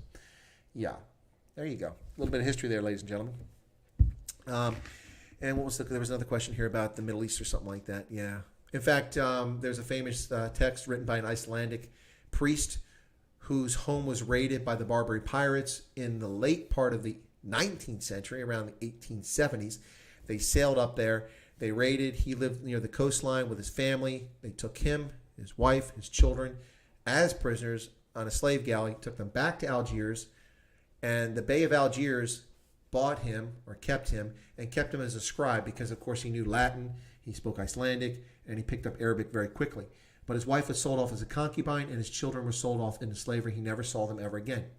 20 years later, the Bey gave him his freedom, and he returned to Iceland. Never saw his wife and children again. Now, you don't get any more white bread than Icelandic, ladies and gentlemen. Blue eyes, green eyes, blonde hair. Yeah. Ever been to Iceland? Some Vikings up there. And Celts. Yeah, and that's what happened. And today we have 50 to 75 million people living in slavery around the planet. But None of this is about them. The Moldovians living as sex slaves in London and in New York and in Johannesburg, the ethnic Chinese who are sex slaves in Johannesburg or Durban, there's no discussion of them. No. Or the Indians forced to break apart ships in India and Bangladesh, cutting them apart by hand, 12, 13-year-old kids. No discussion of that slavery. Yeah. Why is that?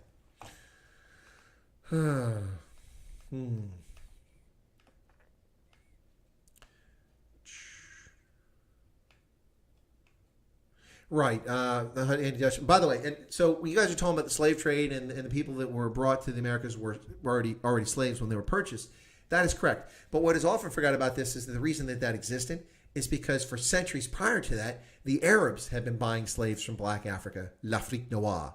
And the people in Dahomey and what became Ghana and all those places in West Africa were enslaving other Africans and selling them to the Arab slave trade, which went through the Maghreb and the Sahara to North Africa and throughout the Middle East. And you find in North Africa still to this day those of African Bantu origin who are black but are considered Arabs, even though their appearance is black African, because they've become integrated into society. One of my classmates at l'École d'État-Major, the Tunisian Staff College, was what I would call a black African in appearance, but he was fully Arabized. He was an Arab, he was a Muslim, and but his appearance was clearly black African, and he could have fit in right perfectly well in Cameroon with his physical appearance. Yeah.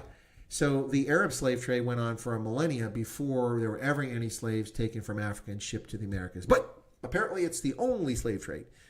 I'm not using moral equivalency here because I often accuse people of moral equivalency. What I'm doing is setting the record straight and talking about an abysmal institution that's gone on for thousands of years. Who built the pyramids? A couple carpenters? No. Jewish slaves, ladies and gentlemen.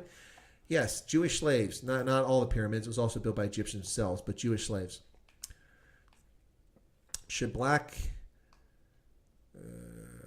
George Washington freed his slaves when he died. He supported Northwest Ordinance 1796, which the Northwest Ordinance of 1796 banned slavery into perpetuity. There was an effort by people who wanted slavery in the Northwest Territories to take place. However, Manassas Cutler and his son are responsible for ensuring that it never took place in Ohio and that it was prevented from happening in the Northwest Territories. Consequently, the states of Indiana, Illinois, Michigan, Wisconsin, Ohio never had slavery legal, and for the most part never had it in practical purposes. That is forgotten. When we hear the lies that the original sin of America was slavery, it was created for slavery, those are utter lies. Simply distortions of history by people who either know the truth and lie about it, or people who are too stupid to know the truth because they're too lazy to learn about it. Yes, that is the truth. The Northwest Ordinance of 1796, which led to the creation of 5 American states that never had slavery. Never had slavery. And it was prevented into perpetuity. That's correct. People forget about that. Brett Sessoms is possible. Oh, okay. Asking Brett and I, is possible that Brazilian and Caribbean slave trade was during the Spanish superpower era? Yes. Yeah, well, it continued for a long period of time. It wasn't until the 19th century that it was finally stopped in Latin America. The key thing for the Atlantic slave trade was that the British started a naval blockade in the early part of the 19th century, and they interdicted ships. Hence, we have Monrovia, which was settled by former slaves and free blacks from the United States. And we have Sierra Leone, which was originally found by the Portuguese, hence the name Sierra Leone, Lion Mountain.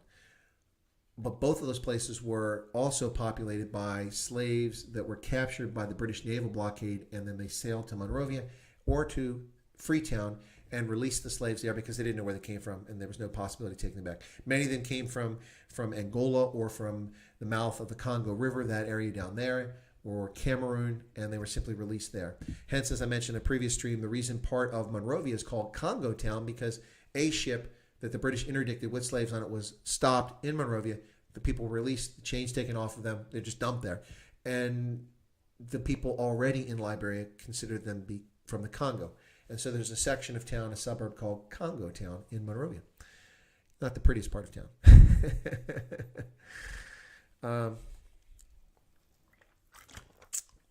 Lone Wolf says, it worries me that the headline should be shadowed by BL. Yeah, it worries me that the lies go on and that they're destroying things and not suffering consequences.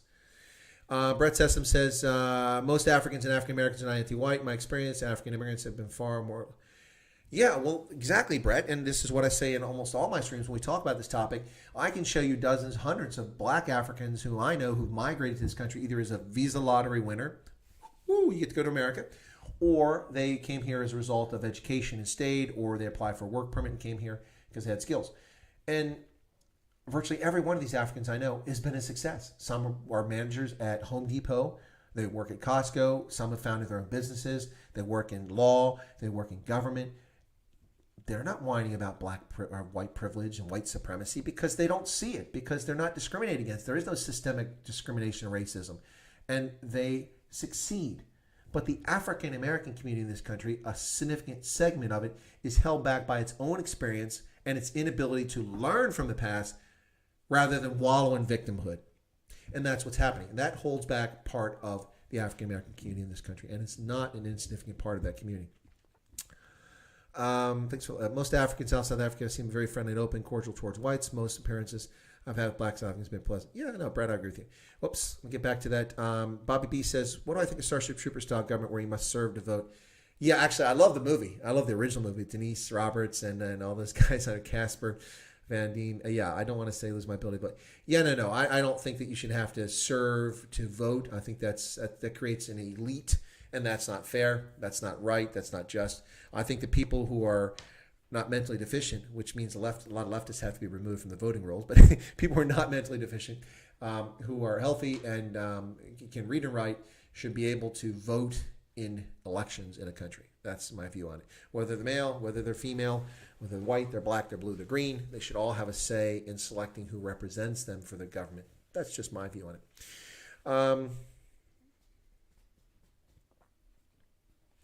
Lone Wolf says, Brett Sessions, if African Americans can be exposed to Africans living, they will appreciate U.S. Yeah, well, these people running around talking about America is the worst place in sliced bread have almost none of them have ever suffered any misery or lived or actually been in a place around the world and dealt with deprivation.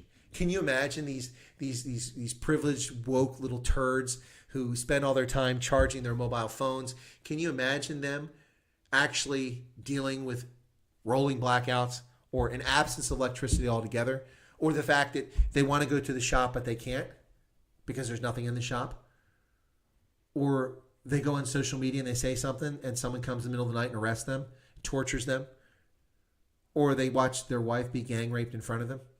Yeah. Anyway, that is not the story of all of Africa, and I'm not talking about Africa. I'm just saying that these people run their mouths and most of them have never experienced life. Brett says, some of my experience... Oh, you already done that. Okay. That's where education comes in. Marxism only has a foothold in the weak on educated people. That's true. Hey, Lynn is here. When did Lynn get on here? Okay. Bite Your Ankle says, just, by the way, have anybody else seen George Floyd had hair and a scruffy beard and he got pulled out of the car and when he got killed? No, I didn't see that. People like Ilhan Omar teaching you Americans proper governance like the... Yeah. Wow. That's right. Ilhan Omar. Yeah, and Alexandria Ocasio-Cortez, Rashida Tlaib, all hateful, spiteful people who got an education from a Cracker Jack box and not from proper education. Bobby B says, thanks, Chris. You make the very argument that I would if I was taking up the opposite position in Starship Troopers questions. Yep, cool. But it's a cool movie. I love the first Starship Troopers. There was a trilogy of them, and it went straight to video. The last one did, but the first one was the best ever. Watching Doogie Howser as the intelligence guy, and the guy catch the brain bug. Just, would you like to know more? Planet M. It's a bug planet. It's a bad planet.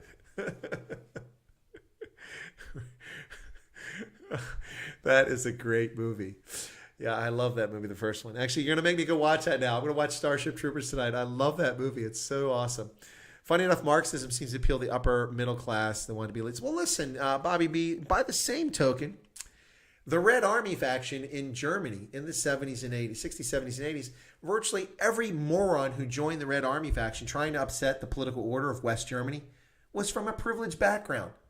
They were idle, wealthy, or upper middle income twits who sat around university, or those who didn't go to university, and contributed nothing to society and plotted the death and misery of others. Yep. They murdered Alfred Herrhausen In 1989, the CEO of Deutsche Bank in one of the last successful attacks by the Red Army faction. They're disgusting ghouls, just like these Black Lives Matter folks who are out destroying things. Now, there are some people who affiliate themselves with Black Lives Matter who are not terrorists, but they're going to have to identify themselves much clearer because this group will soon be designated as a terrorist organization as well. Bite Your Ankle says there was a medical dummy factory a block away from where he got killed, like 2 lifelike dummies. George Floyd also did. Starship Troopers, yeah. Might as well make Zim and SA one country. The border gets crossed like there's no border anyway. Yeah, well, the South African government, in the midst of having no money, went out and put up a little makeshift fence along the border, which has accomplished nothing. It's easily circumvented by people from Zimbabwe trying to get across. Well, listen, if you shut down the border of Zimbabwe, you're going to make a lot of people suffer because they're really hurting in Zimbabwe, ladies and gentlemen. By the way, is anybody here that tuned in earlier for Odin Moja? That was a really good discussion. I enjoyed it a lot. That was earlier today.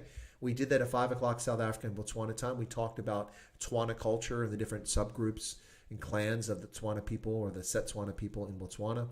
And he's a computer programmer working on his PhD. We talked about it. He's a gamer from way back in the day. And we had a little bit of fun with the conversation. So those of you who saw it, I hope you enjoyed it. Oh, there were some folks saying yes. Tian, Anna Marie, Wesley, Dogbreaker. Yep. Bobby B says, so rich kids who feel guilty sounds right. Yeah, and easily hoodwinked. Easily hoodwinked. You know, if you're taught in public school that 50 million black Africans were brought to America and it's an evil country, and you're not taught how to think critically and go, wait a second. When was the slave trade? 1619 to 1807. Okay, slavery lasted 1865, though. I know that. So let me do that. That's 180 years divided by 50 million. That means that 300,000 people were brought every year as slaves and sold. What an amazing marketplace. Was it never oversaturated? Not too many slaves, driving down the cost of slaves? Kids aren't taught critical thinking. They are not taught history. They're propagandized. And you can't help but wonder and see what happens as a consequence of kids being propagandized. This is what you get, ladies and gentlemen. Brett has got a lot of questions. Brett, you have a lot of questions for being a non-member. No, but you're a subscriber, so that's good enough. My thoughts on French military intervention in Mali. Actually, Brett, if you missed the stream, but I did provide the link to that. It's going to take me too much time to find it now. But I was interviewed by the Washington Examiner again this past week. Was it this week? Yeah, it was this past week in an article about Mali, and I gave my views about the French intervention in Mali and talked about that. They quoted me extensively in that. In fact, I actually talked to the Washington Examiner again today about Libya, and we'll see if he runs a story. But I've been in I think 3 of his articles in the last few weeks as a source about Mali and Libya. So we'll see what happens. I'd much rather people be writing about South Africa, but that's not what people are writing about right now because he's a national security kind of guy, and that's his focus. But my thoughts is the French act in France's national interest, and I don't begrudge them that. It's a Westphalian system of states since 1648, and I think that's a good system. And I'm a political realist, and so although I do have tendencies towards liberalism when it comes to geopolitics, but I believe wholeheartedly in the reality that states act in their own self-interest and that it's a self-governing system. In other words, no one's going to come to your aid. You're responsible. You know, the big will eat you alive if you don't find a mechanism to protect yourself, whether that's an alliance with a bigger friend and partner, like Japan and South Korea have with the United States to protect them against North Korea and China and the Soviet Union, now Russia. Or you're a smaller state like Estonia, Latvia, Lithuania, and you desperately want to become part of NATO so that Russia is less of a threat to you. Yep. Only taxpayers should be able to vote. Well, Milt, there's a problem with that. That means only about 12% of South Africans get to vote.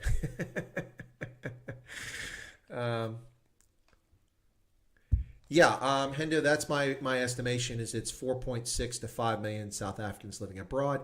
Of that, about 2.83 million of them are white South Africans, and then you've got hundreds of thousands of colors, and you've got the rest are black South Africans and some Indians. Yep. Look tomorrow. What did you miss? Please hit the like button. Yeah, folks, please push the like button. I appreciate it. Oh, Amanda, I didn't even know you were there. Amanda Barsby, thank you so much for tuning in. Catch the rest of the stream later. Thank you. I know it's getting late in South Africa. We've got, must be close to midnight. Yeah, it's almost 11:30 there. Wesley's taking off. Yeah, I'm going to go a little bit longer, go to 2 hours. That'll get us to the bottom, almost to the bottom of the hour. So, yeah, so folks, lost count, idiot suggesting to vandalize Mount Rushmore, but South Dakotans won't have it. Oh, that's just insane. That's just insane. Another dislike. Oh, I got a dislike. Oh, that's all right. That's fine. Poor blacks will get 0 from farmland. Well, of course they will expropriate. Yeah, Brett, you are correct. It'll all go ANC cronies. Well, we need to look no further than neighboring Zimbabwe or Namibia. Namibia has actually done expropriation. They've done it with compensation, but they've done expropriation of some white-owned farmland in Namibia. That farmland was taken, purchased from the farm owner about a decade ago in a couple instances. And the state provided no extension services, no credit and financing, or very little, and did not help out the new farmers. And the land is laying fallow. And the people who live on it now live on land. But it's not productive, and they still rely on the state for an income. They've done nothing with it. Taken away productive farmland on this lie about land. In Zimbabwe, we can just look at what happened in Zimbabwe. The British government provided funds to Zimbabwe from 1980 until about 1994, so they could fund the willing buyer, willing seller program for purchasing land to distribute to war veterans and to poor black Zimbabweans. However, the 63 million pounds, which was a lot more money back then, that the British government provided from 1980 to the early 1990s, virtually none of that land went to war veterans or poor black Zimbabweans. There was farmland purchased, but it went in the hands of people like Constantine Chiwengo and Robert Mugabe and Emerson Mnangagwa, and the list goes on and on. Sharon Spiri, all of these senior military and ZANU-PF officials and security state officials, they are the ones who got land. Now, some of the land was leased back to commercial farmers, and they maintained it, and so it was productive still. But it didn't go to poor black Zimbabweans. Now, that's one of them things. Now, here's the other problem. When they started stealing land in 2000, they gave land to poor Zimbabweans after they stole several farms, and it became obvious they couldn't keep giving away because the public was aware of this scam. So what they did is they took some of the farmland, the commercial farmland, and they simply divided it up like this. And you get pieces of commercial farmland in which the new farmer has no road to access his property, no access to water. There's no creek or stream, or the irrigation pipes, if they weren't destroyed by the farm invaders, don't reach that part of the farm, and it's not productive. And so you've undermined the productivity. Much of the commercial farmland in Zimbabwe was marginal land made productive by experienced commercial farmers over the course of 4 decades in Zimbabwe. That's right, ladies and gentlemen. And what the government of Zimbabwe did is simply destroy the farming sector. Now, they'll crow about bumper maize crops and things like that, but no. They destroyed much of their society, and look at the results of it. It's still going on. Sloat is using all the icons. Listen, emojis. So you got 1, 2, 3, 4, 5, 6, 7, 8, 9, 10. That's all 11 of my custom emojis. So you see the thumbs up. You see the poor freezing little fellow because it is winter in the southern hemisphere, and you guys are cold in South Africa and Zimbabwe and Botswana and Namibia. I get that. South African flag, American flag, the sauropod because I love dinosaurs, the Japanese cherry blossom because I love the Rugby World Cup in Japan. Then a medal, military, got to have a medal there, and a rugby ball along with a trophy. That's right, because we give everybody a trophy. There's no competition here. We all are winners. Unicorn, because I just love unicorns, and I really love the name of unicorns in German. A unicorn in German is called an Einhorn. One horn, a horn. There you go. And then a rhinoceros. Rhinoceros amongst my favorite creatures. I love elephants and rhinos. Absolutely. So Sloat has used all of the custom emojis. By the way, I'm limited on custom emojis based on the number of members. So I'm currently at my max number of custom emojis because I have 45 members to Chris White Africa. If more people sign up to the channel and become a member, then I can add more custom emojis if you want to do that. So to become a member, all you do is push that join button, which is right down there below the video. And you go there as long as you've got a credit card set up with Google. You can become a member. And members get certain privileges, see access to some specific videos and a special live stream, and then also a prepared video for the upper level. 3 different levels. Recruit team member, that's level 1.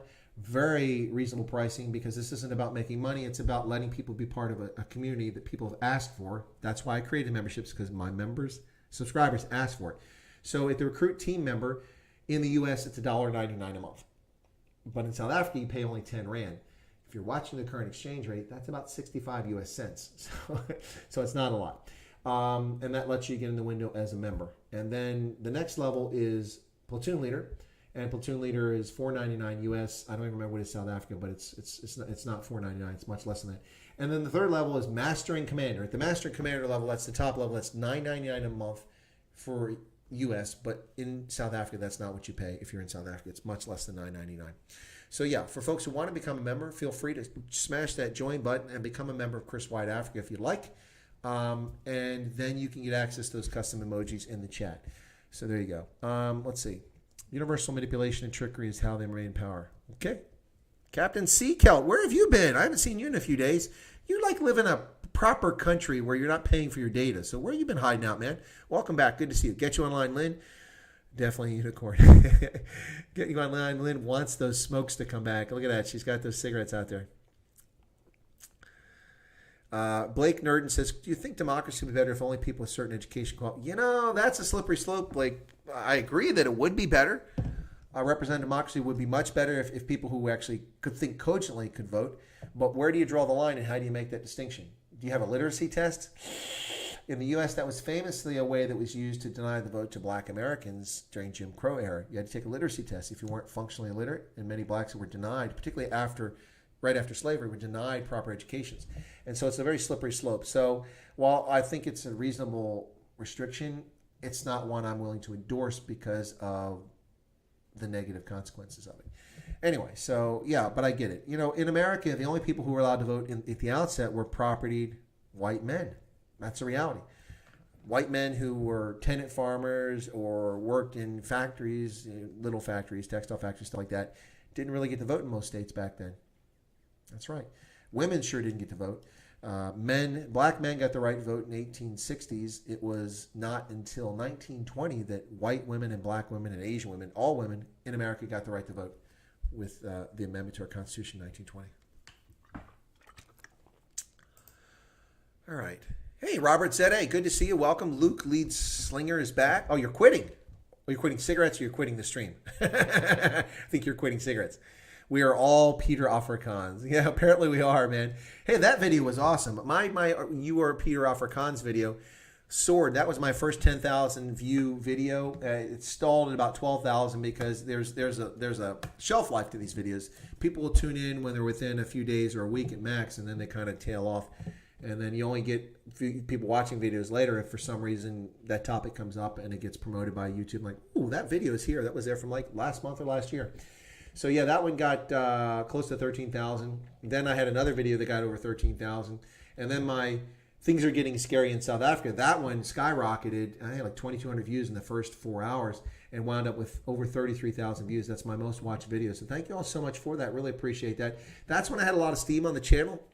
I was gaining like 500 subscribers every few days and until last week. And now last week we've kind of gone into a lull here. I don't know if I've not had enough big name guests or people are saturated with listening to me or not interested. I'm not sure. But I'm sure there are a lot more people that if they knew about the channel would become subscribers. So I've got to figure a way to get the word out. I want to get to that 4,000 so we can announce the 4,000 and celebrate that.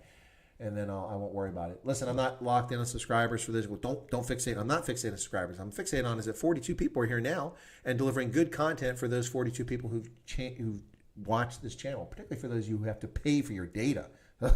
What a concept. Now, we all pay for data, but if you have unlimited data, like fortunately I have at the moment, you're not worried about your stream. But thank you all so much for that. That's my focus, to deliver good content for you guys. But the 33,000 plus video, that was amazing. Things Are Getting Scary in South Africa.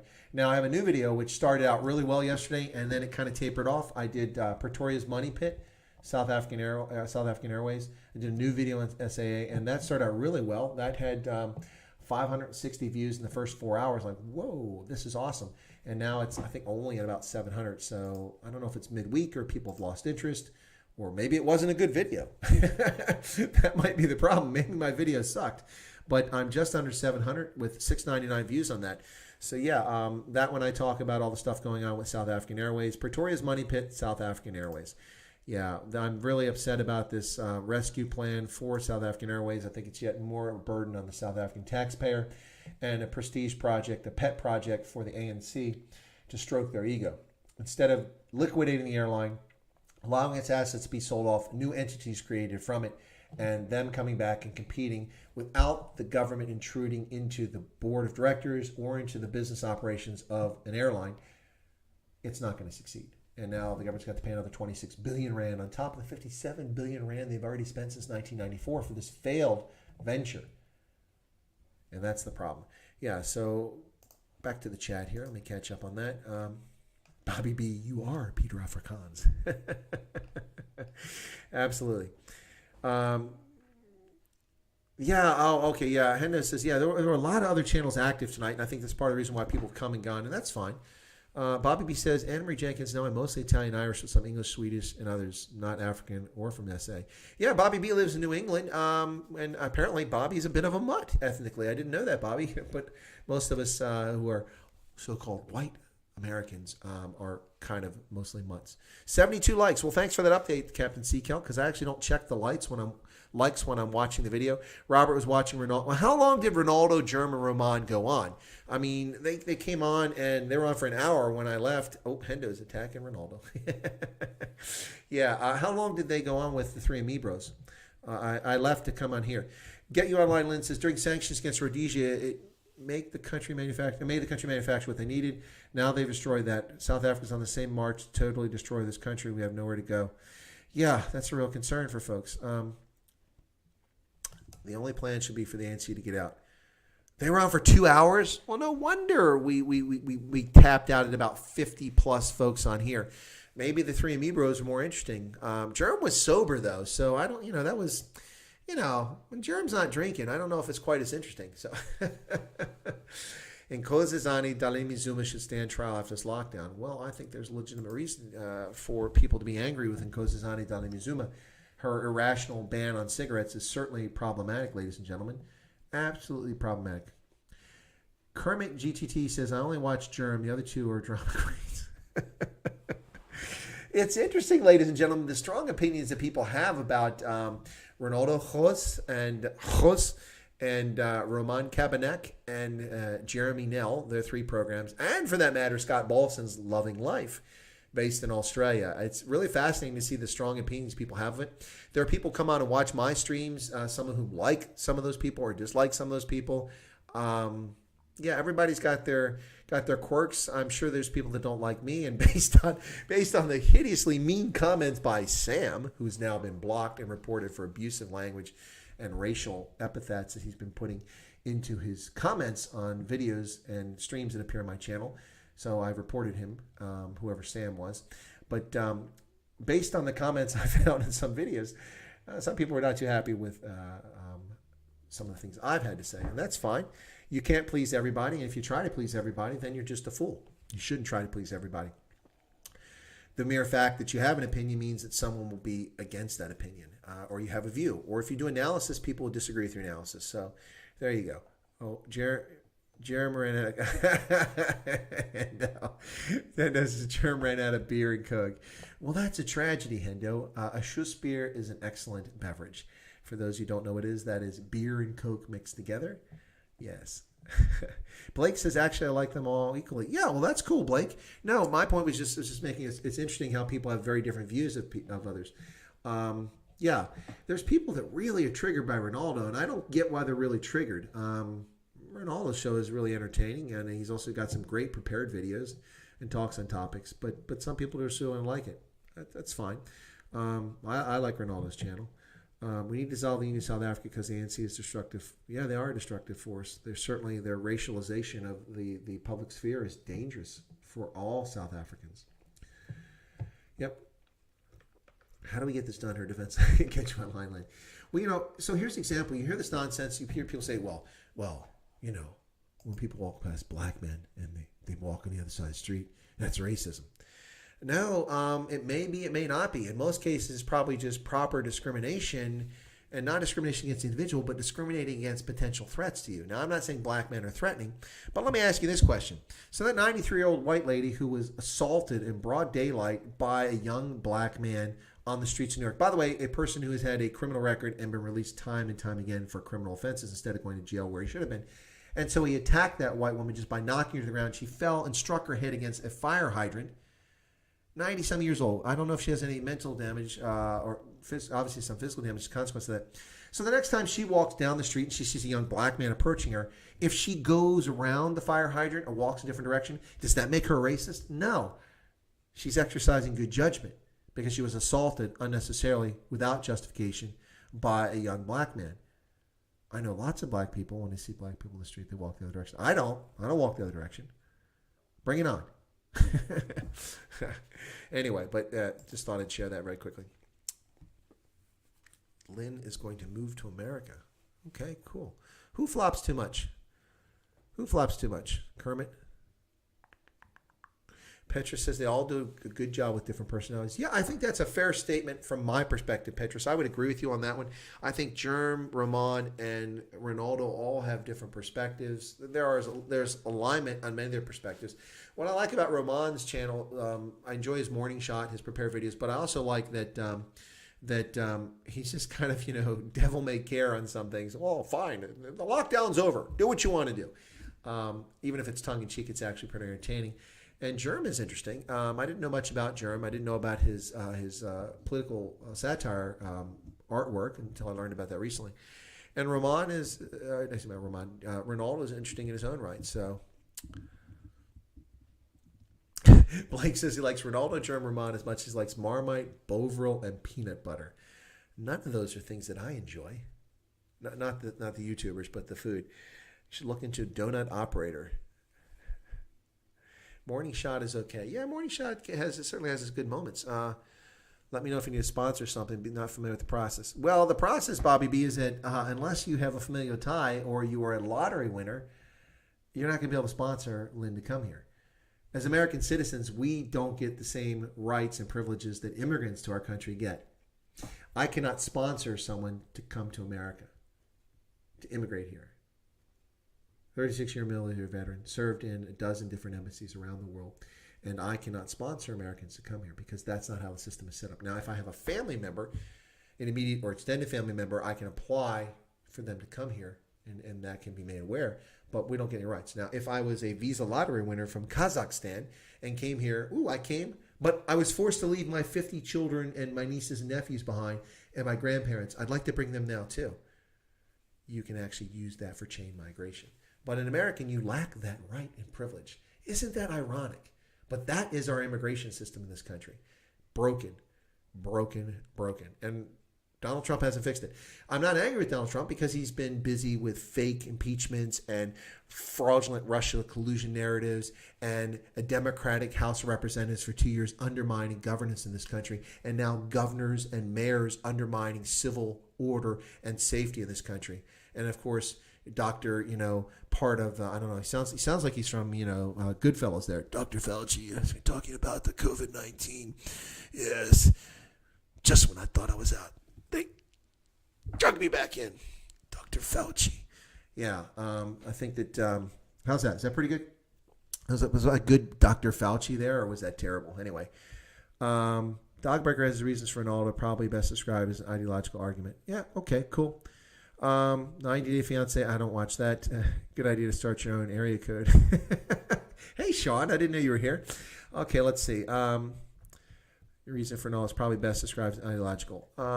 Yeah. So, folks, Friday, just as a reminder, I will have Scott Balston on my channel from Loving Life. If you're triggered by Scott and you want to be angry and up in arms, then just come on the channel Friday. If you like Scott, please come in here. Tell your friends about the channel. Tell your foes. If you don't like somebody, tell them about the channel. Get them to subscribe. Let me take a look and see how we're doing on subscribers, because subscribers are not showing up. My window here with Streamlabs has not been announcing subscribers. And I know that people signed up while we've been here tonight, so let me look at that and see where we're at. We are currently at 3,977 subscribers on Chris White Africa, which is a jump, by the way, in the last 28 days of almost 2,600. So we had 1,300 a month ago. So now we're at almost 4,000. Thank you all for becoming subscribers if you're a subscriber. If you're listening now and you're not a subscriber, feel free to join. It doesn't cost anything to become a subscriber to the channel, and you don't even have to watch the videos. And then be sure to toggle the bell icon so you get notified of updates. the prepared videos, which I discussed a little while ago, the Saturday interview program I do every Saturday, and then also the stray voltage, random neuron discussions about events in the U.S. and Africa, but in particular in South Africa because of lockdown. That's been a big focus of the stray voltage. And then beyond that, also the special features. So amongst the special feature guests I've had recently, I had Toyin Usemari, who's a Nigerian-American, talking about trade with Africa. I had Komi Klu, who's a Ghanaian-American, talking about debt in Africa and dispelling the Chinese debt trap and talking about where debt really is and how it affects Africa and Africans. I've also had Renee Kruger, a Burmese, who came on my program, talked about Afrikaner culture. It was fascinating. Ronaldo Jos. I've had Roman Kabanak on my Saturday program. Other special feature live streams have been very interesting. So check it out. If you're not a subscriber, feel free to check it out. All right, you guys are talking about BE and you're having fun with Bobby. That's funny, actually. That's cute. Let me get back to the chat here and catch up. Okay, so all the trophies. That's cool. Who offered to marry me? Somebody offered to marry you, Lynn. Whoa. Madman, New World Order, Dodgy, Dr. Fauci. So did you like my impersonation of Dr. Fauci? See, originally we told you in February that you shouldn't wear a mask because it's not effective. There's no efficacy with masks. But of course we were full of cock, and we were just telling you that because we foolishly let the Chinese buy all of our protective equipment and ship it to China in January when they were lying about the impact of Wuhan coronavirus. Oh, I'm sorry, it's COVID-19. I'm sorry, I've just got a message from the World Health Organization. Excuse me. Yes, Dr. Tedros. No. Tell Beijing I apologize for that.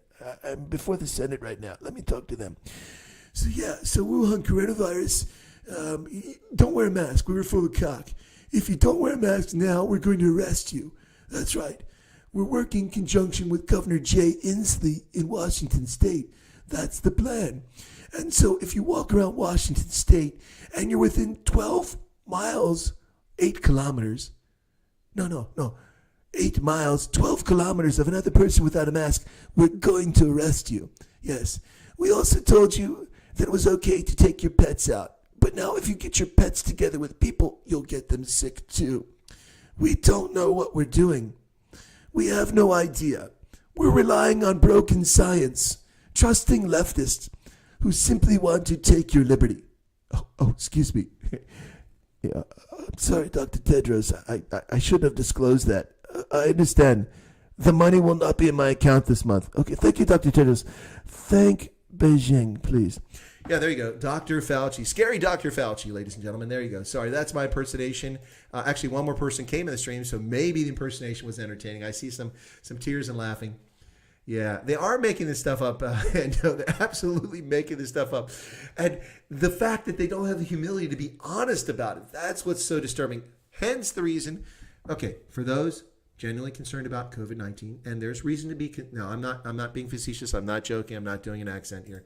Ladies and gentlemen, it is a dangerous virus. It does cause horrible damage to those who are severely affected by it, those with underlying conditions. It is also highly contagious. That part is true. But virtually everything else about this virus that's been said, been told to us, been done to us, makes this the greatest political hoax of the 21st century thus far. That's right. That's what I said. Are they coming for me? They will come for me eventually, I'm sure. Yes, but anyway, there you go. Dr. Nutter has worms. Yeah, he does sound like a South Park character, Sloan. That's why it's so easy to do his voice. Dr. Mindbender, Dr. Strangelove. Yeah, Dr. Strangelove. That would be cool. Peter Sellers is Dr. Strangelove doing Dr. Fauci. There you go. That's the one. Yes, I know I've never done the it wasn't me thing with Shaggy and COVID-19 and Beijing Communist Party. I've not forgot about that. Sean Mondich says his theory is that Dr. Nutter has worms. There might be some validity to that.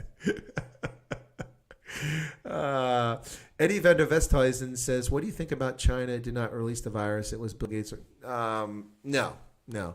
Eddie, I don't have evidence, but using common sense and analytical analysis and experience, and also my experience with Ebola, HIV, malaria, tuberculosis, working in Africa, and my time as an analyst in the intelligence community, and the fact that I've had a deep interest in personal study of epidemiology for 30 years, I would say that based on what available evidence there is, what happened was that it was likely a pathogen that was being studied in the Wuhan Level 4 biohazard laboratory.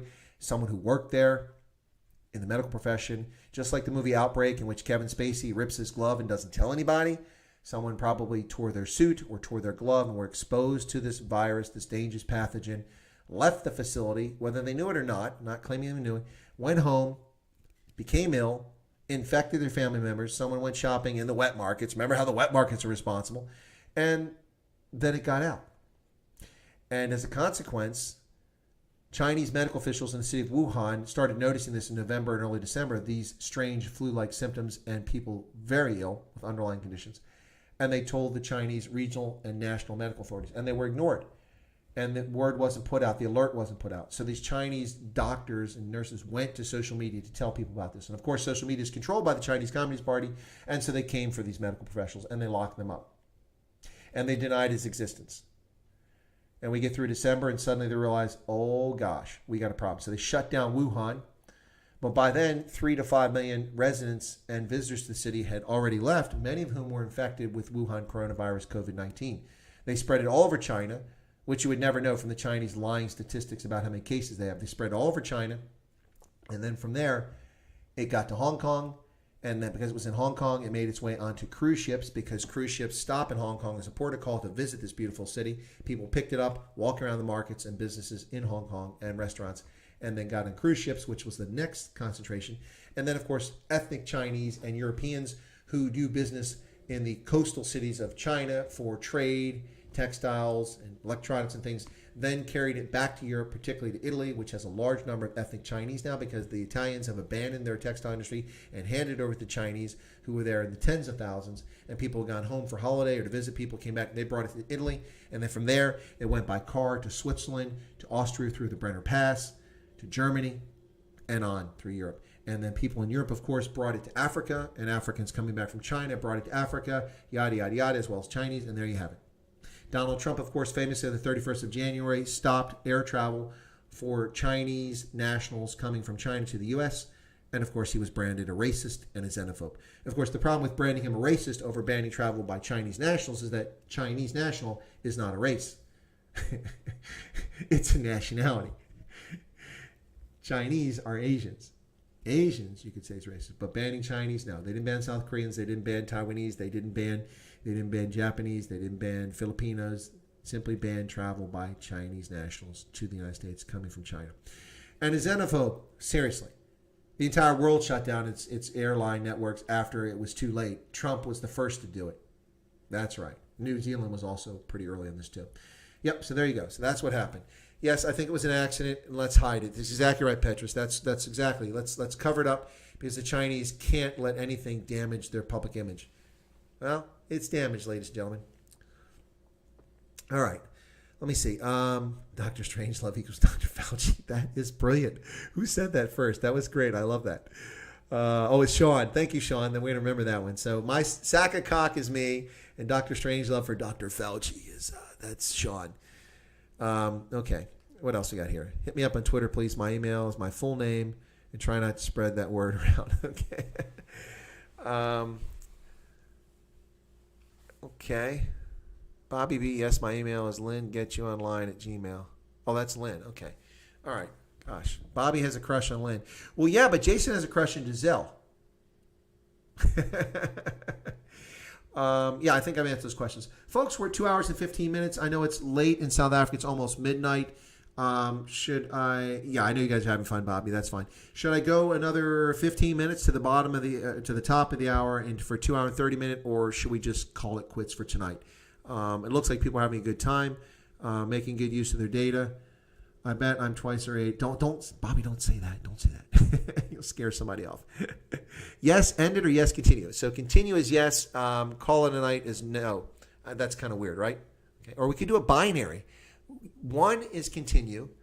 2 is call it a night. 1, continue. 2, call it a night. Yes, okay. It's offered to marry. Well, Lynn, if you get married, then, Bobby's an American citizen. So 1, continue slowed. Okay, you guys are fun. Anyway, Bobby, not Bobby, excuse me, Lynn, Bobby B is an American citizen. So if you married Bobby, you'd be able to come here. You get the fiance visa to come here. And okay, I'll go to the other to the bottom. So we got like 15 minutes and 30 seconds left here. We'll do that. And of course, that includes closing out with yet another copyright claim when I play a Giselle video, which I'll have to dispute. Yep. All right. Cool. Well, listen, you guys are a lot of fun tonight. This has been a good. Too much talk. I talk too much. No, Bobby B, you're welcome to talk. It's good to have you on here. It's great to have everyone here. I really appreciate. The good chat tonight, no abusive comments. Of course, it's the usual suspects here with some new usual suspects having joined us. Thank you all so much for that. The nasty comments I've seen are just come from a few people, and my moderators do a pretty good job of catching that. And then also, I'm getting caught up on the comments, the nasty ones that appear on the videos that when people write it after the fact. But anyway, we do have a lot of fun in chat, don't we? Yeah, you guys do, and it's pretty cool, entertaining stuff. And I do that on other channels. Like when I'm on Ronaldo's channel or Ramon's channel, I'm always cheekily putting, comical things in there just to keep people entertained, just to have a laugh, to have a crack, as the Irish like to say. Let's have a crack. Yep. By the way, I am wearing a rugby shirt, in case anyone's wondering, for those still here, because I always wear rugby. So here you go.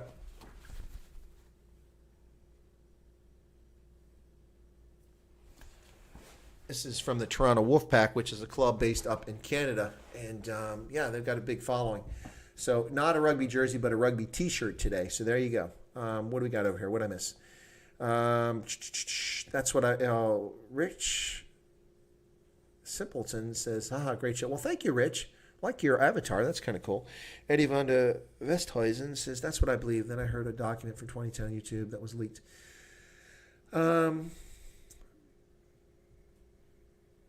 Name and shame trolls.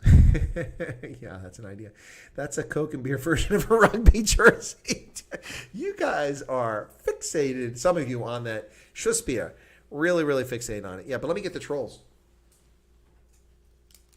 All right, so here's one of the trolls. This is I picked up in Norway. He's a lovely little fellow, isn't he? There you go. Oof, creepy, huh? Oof. His hair looks a lot like mine these days. There you go. The troll and I have the same hair. Okay, that's a little scary. I didn't realize that. And here's his little buddy. There you go. There's his little buddy. All right, so now he's got different hair than I do, but check out that honker, man. Wow, he's got a honker. Yeah, Fossa Troll from Norway. Yep. Got the telephone number on here where I can get another one. Made in Norway. Picked these up in Oslo. Ooh, gosh. Almost 30 years ago, I think it was. Yeah. And this is also false. That's actually numbered. He's got it. Look at that. They take him that seriously. He got his own little number. That's funny. All right, cool. Also, on the bookshelf behind me, you may or may not have noticed that I have a Japanese clock back there. It's a little hard to see because now I've got the troll in front of it. But yeah, I added that recently too. I'll change up that shelf periodically, and I'll put a proper wooden one up there when I get some more super chats. No, just kidding. But when I find one that I'm happy with, look for a few and wasn't happy with them. You have a cousin that looks like that. Don't tell people that, man. Have you seen Troll Hunter, the movie? No, I have not. Hungarian champagne is red wine and Coke. The magic is all in the bubbles. Ooh, Captain Sea Kelt. That's interesting. Dogbreaker says, I'm actually going to try a Schussbier this weekend. Is it 3/4? No. That's close, actually. Yeah, that's probably right. 3/4 beer and a quarter Coke. What you should do is put the beer in and then add the Coke and see if it's to your liking. And that's the key. So, yep, absolutely. That's a good idea. Okay.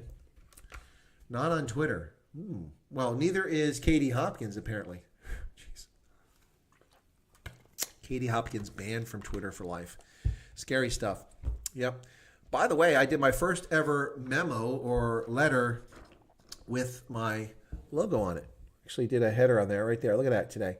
Now, I've had that logo for my business for over a year, but I've never done any business correspondence because it's all email these days. I actually had to do a letter. This was a letter to invite Major General retired Johan Joste to the channel to be my guest next Saturday, July 4th, which is Independence Day here in America. Yeah, Pinocchio Troll. That's a good one, Eddie. Yep. Bobby says Lynn better not be a scammer. No, Lynn's a real person, man. I've actually talked to Lynn and, seen her, chatted with her. She's real. She's real. Yep. and originally from Zimbabwe or Rhodesia at the time. Let's see, Cyril the Snake. What are you guys talking about, Cyril? Oh, for the troll. Saw the cranberry season. We don't get cranberry cordial in South Africa. Used to make. Oh, I thought you were talking about the band, the Cranberries. Okay, the group from way back in the when.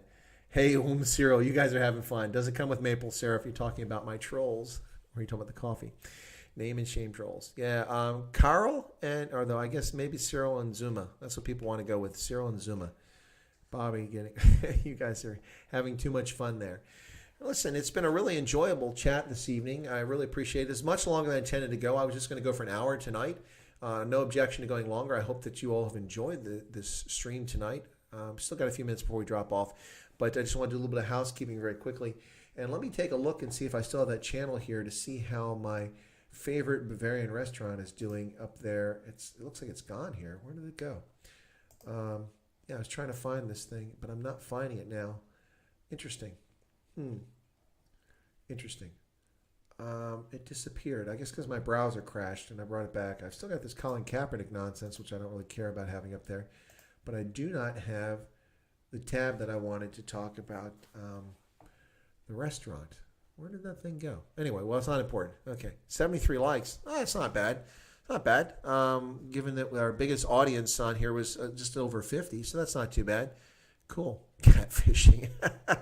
Yes, beer and lemonade is a shandy. It's also, let's see, if you have beer and a Sprite, that's called a Radler in Germany. Or 7-Up, something like that. Yep, absolutely true. 73 likes. Yeah, that's not bad. I didn't realize that's how many we had. Matching. Yeah. So, yeah, it's not quite farmersonly.com. Maybe it's boorsonly.com. There you go. Farmersonly.com. Boorsonly.com. We'd have to say that now for Conzo. Yeah, this is the boar matchmaking. This is where you find boar-micey. Come to this channel and find yourself a boar-micey. There you go. It's the dating game. Yes. Anyway, so the boar-micey channel. I hadn't really thought about that. That's interesting. Yeah. Yeah, the 3ME bros. Yeah, got it. Oh, Paulie said I was streaming. Thank you for that, Paulie. I just went over and watched the end of this. I just caught the end of the stream from the 3ME bros, and Paulie mentioned that I was streaming. So thanks for that. If Paulie's still here. Yep. 22 away from 4,000. We're getting there on subscribers. Cool. Chris is now the matchmaker. Well, that's a big thing in Ireland, ladies and gentlemen. That is a huge thing in Ireland. Ireland. That's right. That movie Matchmaker is actually pretty cool. Oh, actually, ladies and gentlemen, if you don't mind me, okay, can I share this? Would you guys like me to share something with you? This is kind of cool. Can I share this? Okay, if I can share it, I'm going to reveal a little secret here. Not something I just shared just with my members, but anybody that's still here at this hour. Okay, so American Wives need green cards expensive. Yeah, you're right, Tion. Okay, so Ashley says share, okay? I'm going to read this to you. Do you remember, if you were here a while ago, I showed you this video with Nick Searcy and from this new site called Creado, okay? Creado. I just got an email from Creado. I'm going to read this to you now, okay? All right, here we go. Ashley said yes. No one else said yes, but I'm just going to read it anyway. All right. Chris, thank you for reaching out to us. You're the reason we're building this platform. We are actively raising capital and have some serious investors about to jump on board. The timeline for going live will be as early as December, most likely in January of 2021. So I've locked you in and given your information to our group senior vice president. Okay, we've personally not publicly mentioned the YouTube. So anyway, so I'm not going to read anymore. Yes, so I am locked in now. So when Creado goes live, assuming it does go live, I will be a content provider on Creado. That doesn't mean I'm leaving YouTube. So yeah, Creado has just written back to me. And it's not just, some Joe. The person that wrote to me is actually the president and founder. Can you imagine that? How cool is that? How cool is that? That's awesome. Nick Searcy, one of my favorite actors. I was so excited to see that. It was something that showed up on Twitter. And I wrote to them and applied, and the president and founder wrote back to me with a personal email. That is so cool.